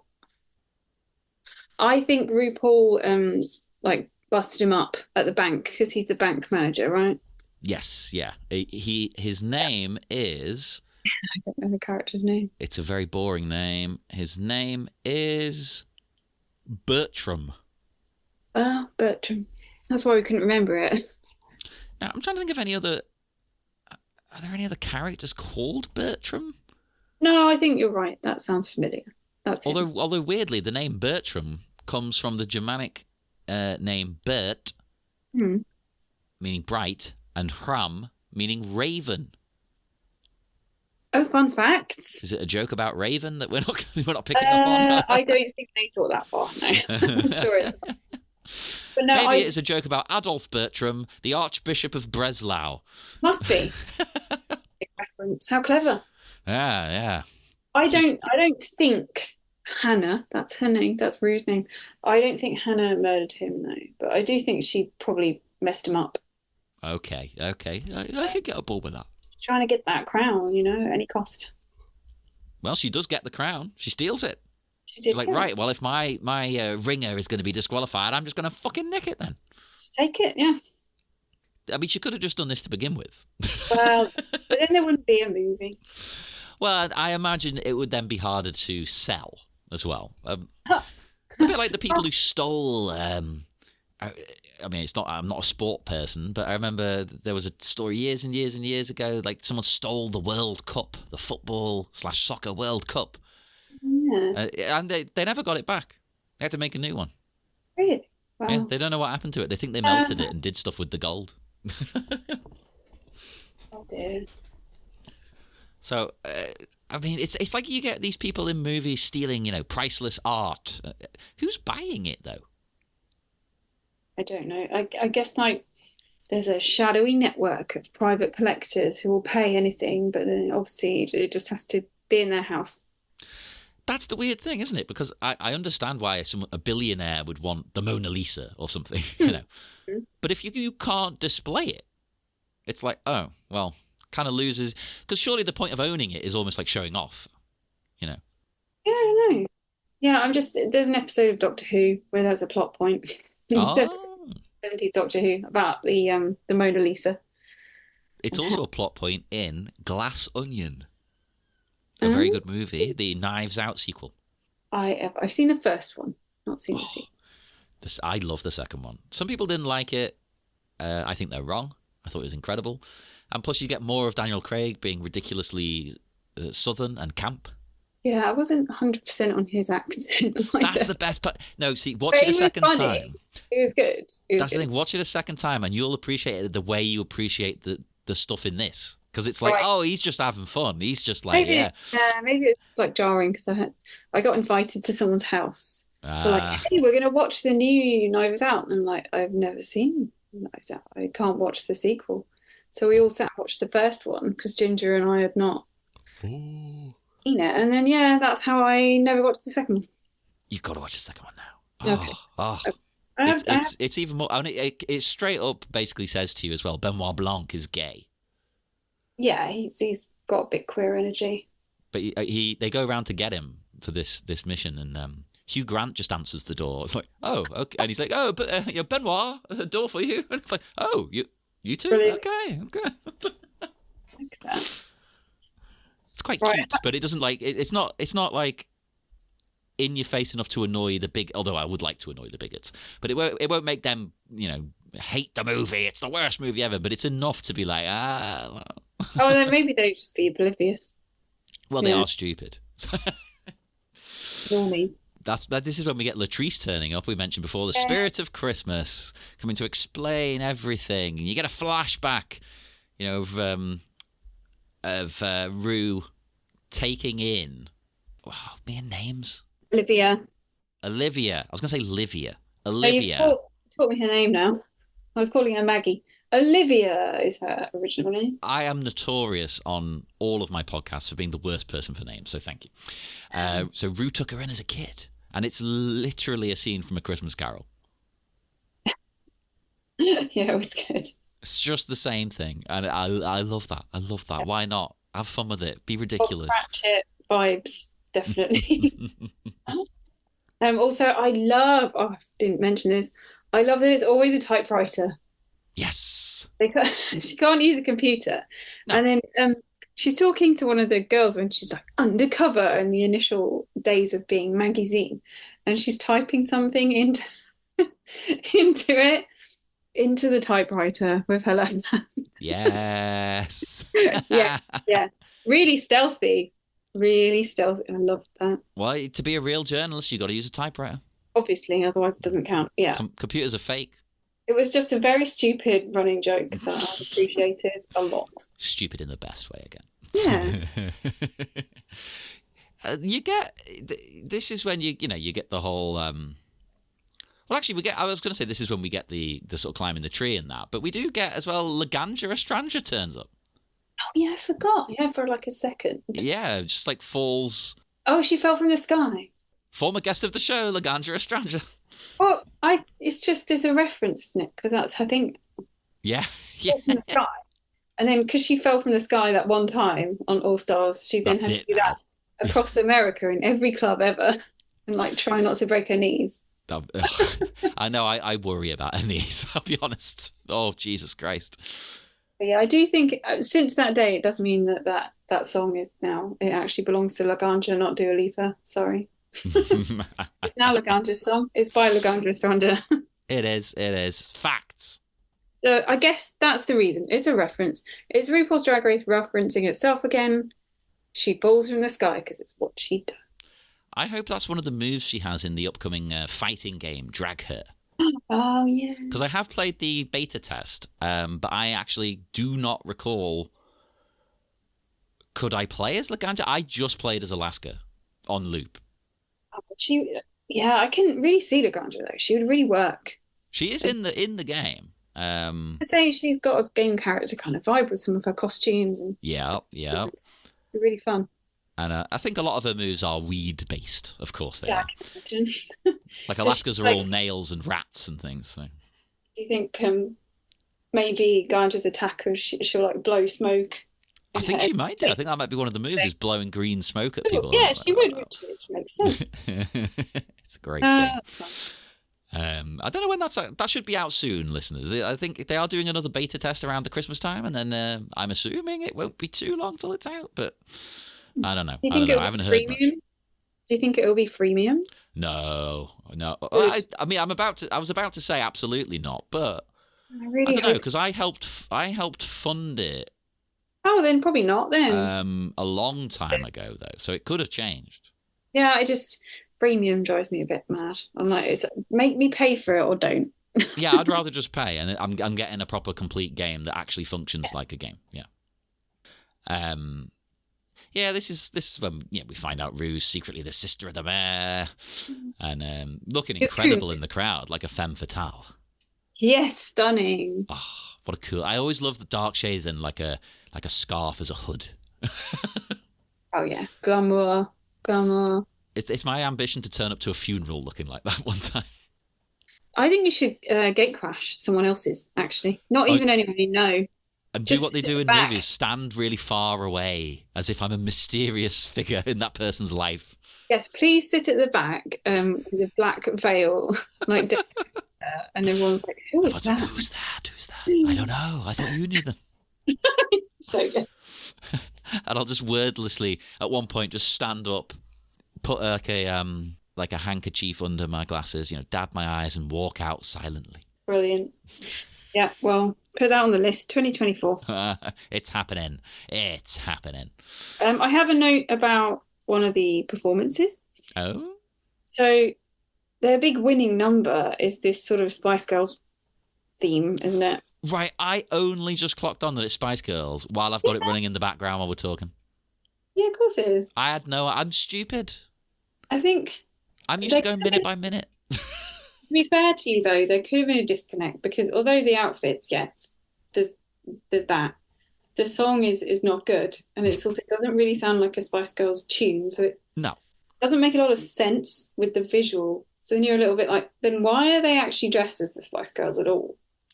It's cool. Yeah, that's kind of what I thought. I was like, because it's fun, I guess. This is fun. And everyone Well, go, oh, Spice Girls. That's nice.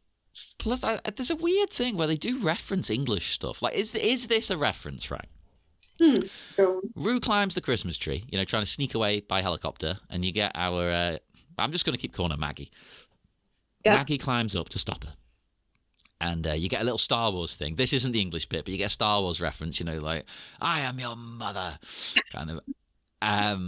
But then you get from her, you were never my mother. Is that EastEnders, where it's like, you're not my mother. Yes, I am. I did think about that. I really did. Because we know Rue thinks that's funny, because Rue's referenced it before. She has, and then there was an entire EastEnders rip-off skit in Drag Race UK as well. Yeah. So Rue will have seen that. She does know what that is. Which I fully imagine Michelle showed that to Rue initially. And because Rue was probably like, what the hell are they talking about? And like, let me show you. It's a real moment in time, though. It's a cultural reset. So that makes me think that maybe they're just like, put in English stuff. We like English stuff now. I was like, oh, yeah, that must be EastEnders. That's what I thought. But yeah, I had a little note about the Spice Girls number. So yeah, aside from it, like why are they the Spice Girls? I've got a really fun cinematic parallel. Not cinematic, I just like saying that. It sounds very smart. So this is all layers, the layers on layers of where is Katya, right? Here's a fun thing. Ooh. So Brooklyn in this lineup is Baby Spice. Yes. All bunches and such. Katya has played Baby Spice on stage in like the same outfit, basically. Really? Yes. Okay, what? More proof that it was her part. It really was. So I don't know the exact year. I don't have a note, but Peaches Christ, who does all the parodies, had a Spice Girls themed show, which was basically a retelling of Spice World the movie. I know, it was called Spice Racks. Oh, amazing. I know. And sad, because a lot of times they do. This production did not travel to the UK. It never left San Francisco. It might have had one other date outside of San Francisco. Oh. Very sad news, because I was convinced that time, this was a long time ago now, 2015, 16. I thought, we're definitely going to get it. The Spice Girls are British. And let me guess, Peaches, nothing. Nothing ever happened. But yeah, literally Katya was Baby Spice. And for anyone that cares, because I do, because I got really invested in this show and it never came here, Katya was Baby Spice. Honey Mahogany was Scary Spice. Peaches Christ was Ginger. Incredible. Anaphylactic was Posh. And Cheddar Gorgeous was Sporty. Oh my God, sport. That I love how Cheddar's like, I'm not going to do the obvious choice here. Sporty. And Cheddar didn't wear hair, of course not. No. They because they don't wear hair. They had like a tiny, like a little sports hairband atop their bald head with incredible, with like a long braid just hanging out of it, and it was brilliant and hilarious. And there's some footage if you go on YouTube. It certainly used to be there. Absolutely amazing. Holy crap! The fact that we never got it is just a travesty. And I was so convinced. I was like, we're going to get it. And then Anna and Cheddar are in it. This is obviously years before Cheddar was on any Drag Race. Years and years before. Well, we both know of Cheddar. Well, not just from the show here, yeah, but Cheddar's a legend in our scene. But like, why Peaches? It's quite specific to bring them to San Francisco. Yeah. And I was like, well, like 2 of the cast already live here. Peaches likes doing stuff. It's going to come here. No. Oh, that would have been amazing. Let's get them to do it now. But yeah, that's my giant Spice Girls tangent. I've finished now. But yeah, more proof. Where is Katya? Well, I have found a video that's only 44 seconds long that has something to do with it. So I am actually going to listen to it right now. So we'll just stop. That's fine. Go. Okay, it's Bob the drag queen asking Trixie and Katya about it. So 1 sec. Oh. Okay. Bob calls them up on their podcast to ask them about it. Yeah. And they both just start cackling and laughing and saying, oh, yeah, we're we're not going to talk about this. We're not going to talk about this. As an employee of World of Wonder, I'm not going to entertain this question. I think that's a yes, because it seems like Trixie was supposed to be James's part. Oh. It was meant to be the two of them, and for whatever reason, they're not. Neither of them are in it.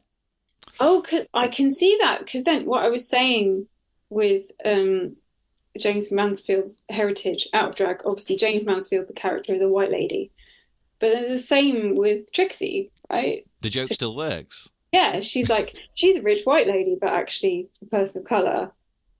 People just don't think she is. It's like, no. People just don't know. Well, they clearly haven't taken a second to Google. Well, exactly. Or listen to her, because she's brought it up. She doesn't bring it up all the time, to be fair, but she's like, well, I don't want to bring it up all the time. I believe Ojibwe tribe. That sounds right, but I'm also not the most knowledgeable on these. Yeah.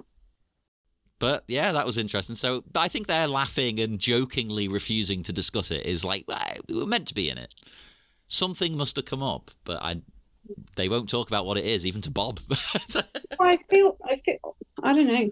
I don't know that it would have been better, because I love them, but they're a behemoth. They're a juggernaut. You think they might dominate it a bit? Yeah. And I think what James did with it is, it wouldn't be the same energy, would it? And you'd be going, oh, Trixie and Katya, oh, they're both here. When are they going to be in the scene together? Yeah, oh, I feel like they'd have to be the focus. Like each of their characters would be the leads. They'd be the opposing forces.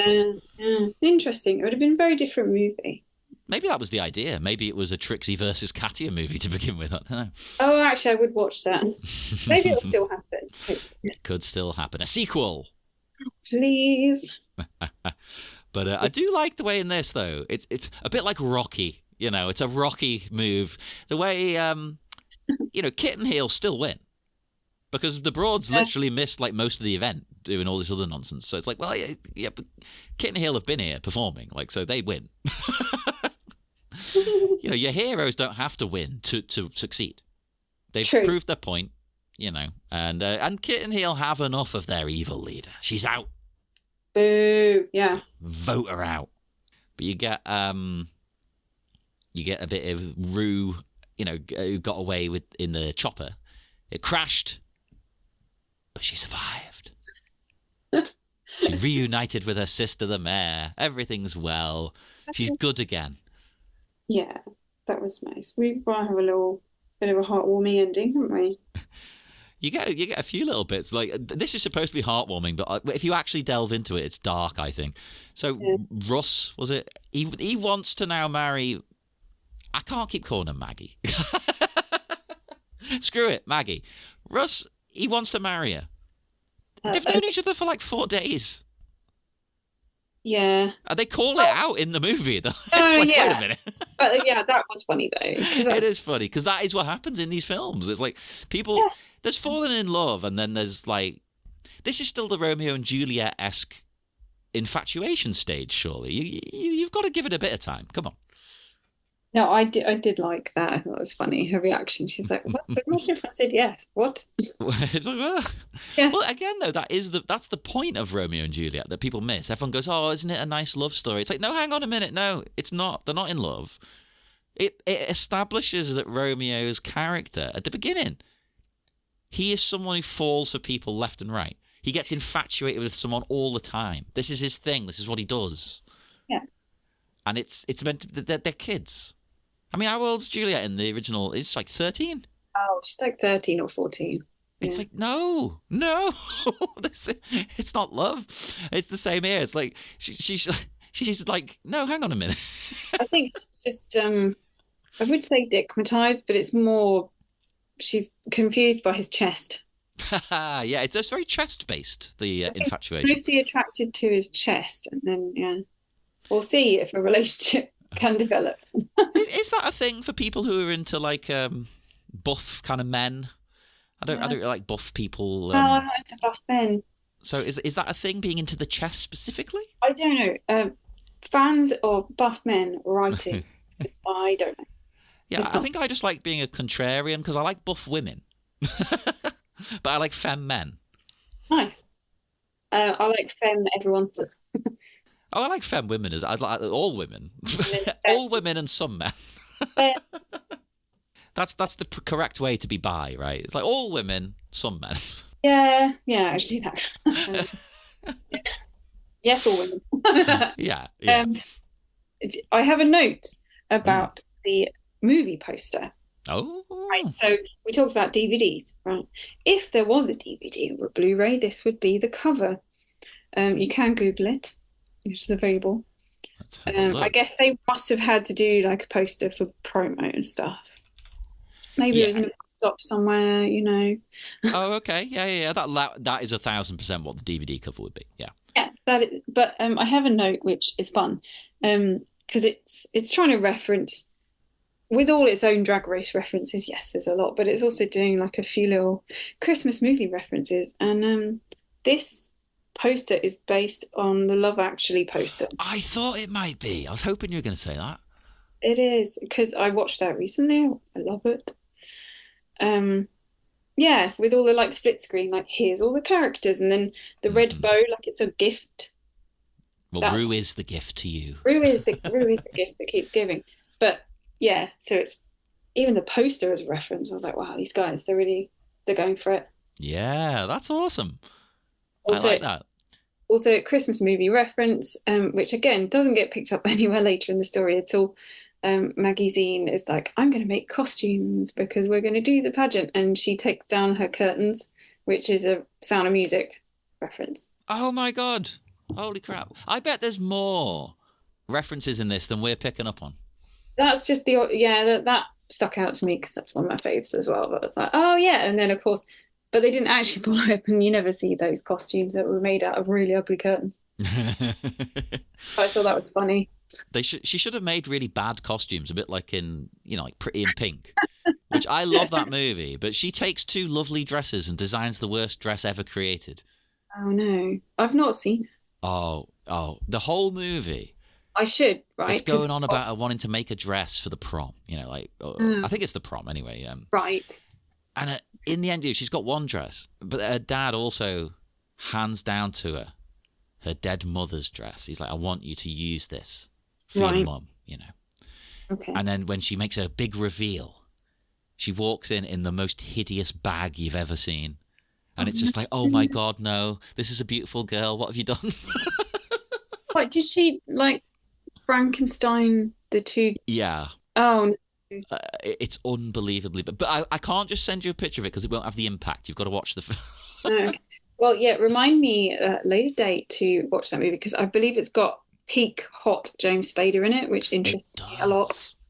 It does indeed. But well, I say that. I think peak hot James Spader to me would be Secretary. Okay, yeah, that's right. That probably is peak. But then Secretary is a weird one because everyone's like, oh, that's that naughty movie. It's like, no, it's actually a very romantic movie if you watch it properly.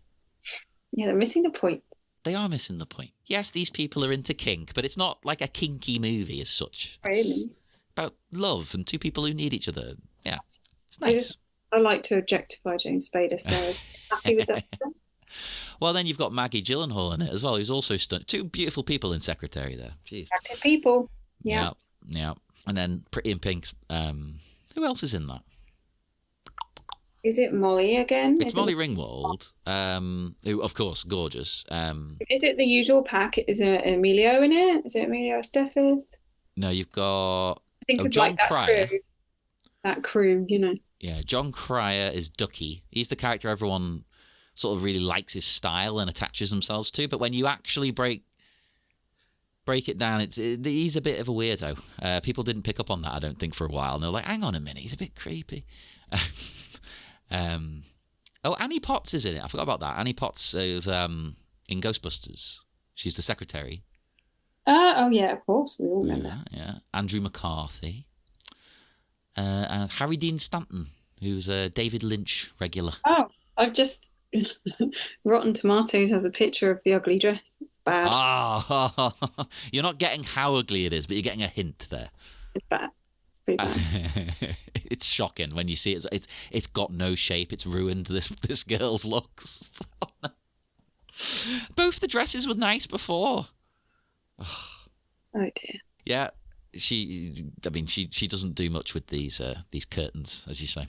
No, that plot point went nowhere. But as a fan of Sound of Music, I appreciated that little nod. Nice little Absolutely. movie nod. And we get a song to end, which I was a bit perplexed by the lyrics. I know they're trying to be funny and silly, but you can't spell Christmas without GIRL. I was like, What? Okay. It's not even like a pun or a joke. It's okay, yeah, like a girl power kind of a... Maybe that was meant to be the song they were doing as the Spice Girls. Yes. Actually, that would make a lot more sense. Maybe they flipped them at the last minute because some stupid idiot in editing was like, this will be better there. The songs, the original songs were not great. No, there's none that really stick out in my mind. This is really the point where you should have called Ben de la Creme. Yes. Again. Like, you even had a bad version of the 12 Days of Christmas where the lyrics are just like, what the fuck? Oh, they're funny, like the beeping and that, but I think they could have been funnier. Yeah. Yeah. Although that's probably the best one, I would say, because that's at least got gags in it. Yeah, true. Yeah, very forgettable though.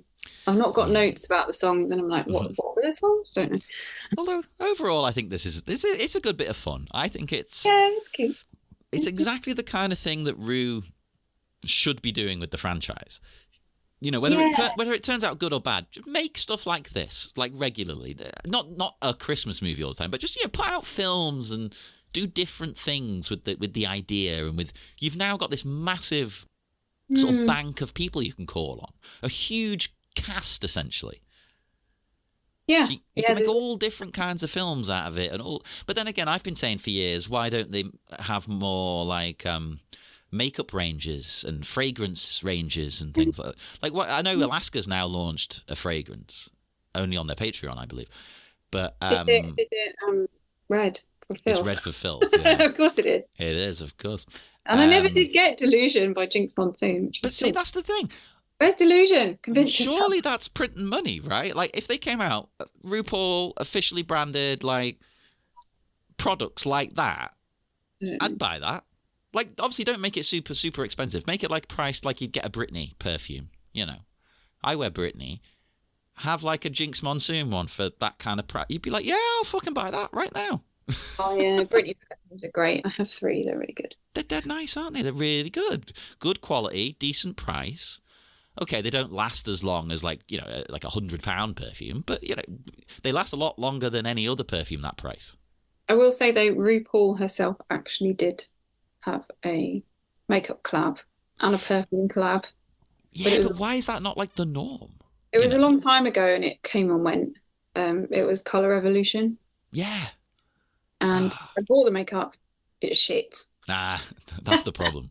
But the packaging, gorgeous. But beautiful. These days, like, she could do a collab with like Trixie's company and say like, okay, each season we'll put out something that represents the cast. I don't understand. And wouldn't you buy that palette? Of course. Yeah. Actually. World of Wonder, again, if you're listening.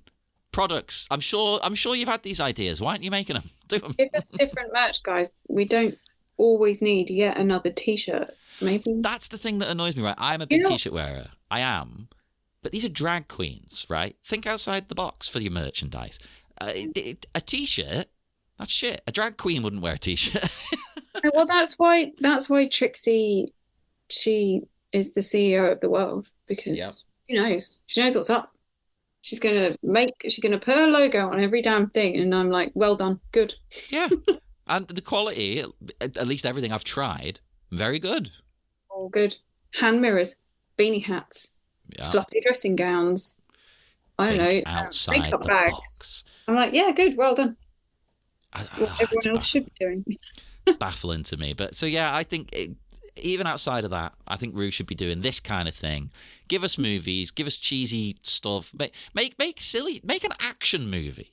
Like just do like Rue used to do with stuff like Star Booty. Doesn't have to be crude, but make something.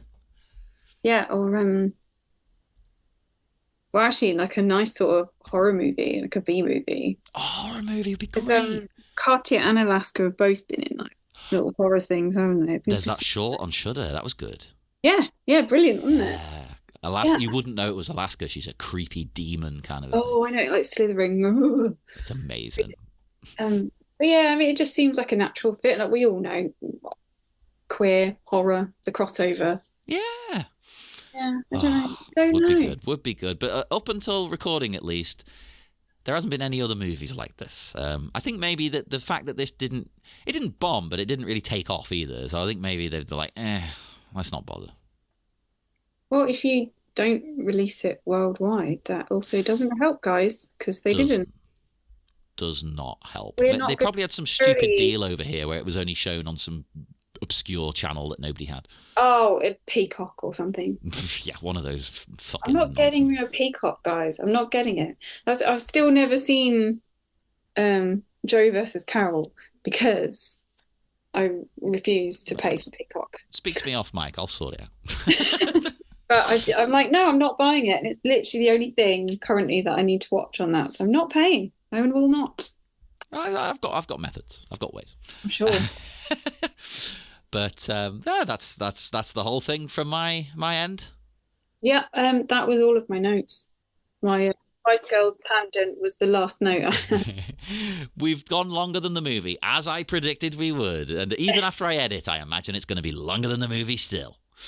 Yep. But you know what? It's the first episode in a while, so screw. Well, I say a while, actually. I suppose technically there's been 2 episodes of Hedwig a few months ago, but you know, you've got one more on the way, as I say, and then we're gonna pivot slightly. It's gonna not just be Hedwig, because obviously, how much more can we say about Hedwig? It's hard enough getting the final episode done because there's not a lot to say in this last deleted scene. So I'm gonna try and get a guest who's got a lot to say in general, okay? Because the deleted scene is just.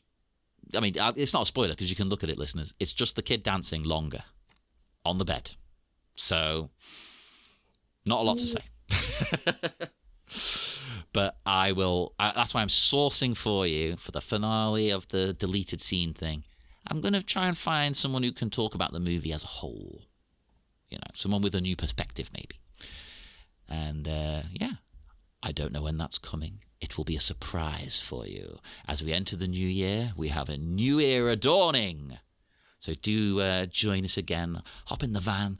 Come down the road to the next Hedwig gig. And we will see you all soon. Bitches, Merry Christmas.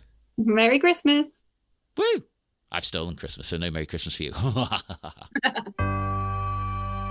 I am very rich. I'm rich in friends. I'm rich in family. I'm rich in loved ones. And because of all these lovely things in my life, it doesn't matter what time of year it is. 'Cause the truth is, every day is Christmas.